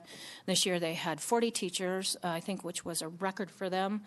And they do programming, and basically they get to go out and look at all of the different natural resources. And they hear from all sides of the issues and then take what they learned back to the classroom. Other than meeting with a number of constituents, that's my report. Good thing I didn't have one. Thank you. I'm not going to go through all the meetings that I've attended, but just quickly I want to comment on one of the things that Supervisor Campbell talked about, and that's ATCA. There's a tremendous amount of services that ATCA provides our community, and we need organizations like that. We also need private efforts as well, because this government, as we're going through this budget drill, can't provide all the services that our citizens need. There just isn't enough revenue. So I would encourage you to take a look at ATCA. And if you've got people that are in need, to direct them that way if ATCA is providing the right services, because they have a whole family of stuff that they do. The other one that I'll highlight is I did attend the GAC, the Government Affairs Committee of the Chamber of Commerce yesterday. And the reason I want to bring that one up is we had the TUD did present a little bit on their concerns with regard to water and sewer and the power shutdown situation that Supervisor Campbell was talking about before. I know a lot of people are, before I get to that, but I know a lot of people are a little bit frustrated because there's not more specific information coming out about what the expectations can be. But it's really going to be scenario-specific kind of response and stuff. And Supervisor Campbell touched on that a little bit. Again, I just urge the public to be kind of flexible on this, I guess is the right word. Back to the water and the sewer, there is possibility. TUD has some generators. They don't have enough. They're looking for grant money to buy additional generators. But what was briefed yesterday is there is possibility that during outages, you will be asked to conserve water and do other conservation measures so that they can hold back as much water as possible in case of a shutdown that would impact them. So I'm just putting that out there. It was a good presentation by them, so with that, are there any other board reports or staff reports or anything? Then we are done for the day. Oh, I'm sorry. We're not done for the day. Take my hammer back. Will you read our other closed session? I forgot about it. Wishful thinking. Okay, this is closed session conference with Real Property Negotiators Authority Government Code Section 54956.8, and the property is APN 007-070-003. Agency negotiators are Daniel Richardson and David Gonzalez. Other parties to negotiate are Rob and Regina Hirsch under negotiation, price, and terms of payment. Do we anticipate a report out? Mr. Chairman, in accordance with Government Code 8700, I'll use myself from this matter. I own property within 500 feet. Okay. Do we anticipate a report out? No. Okay. So we are going to adjourn. Now I can use my hammer again. We are going to adjourn into closed session. Public comment? I'm going there. I'm sorry. I wasn't going. Public comment. Okay, now we're going to go into closed session. We'll be back. It has been a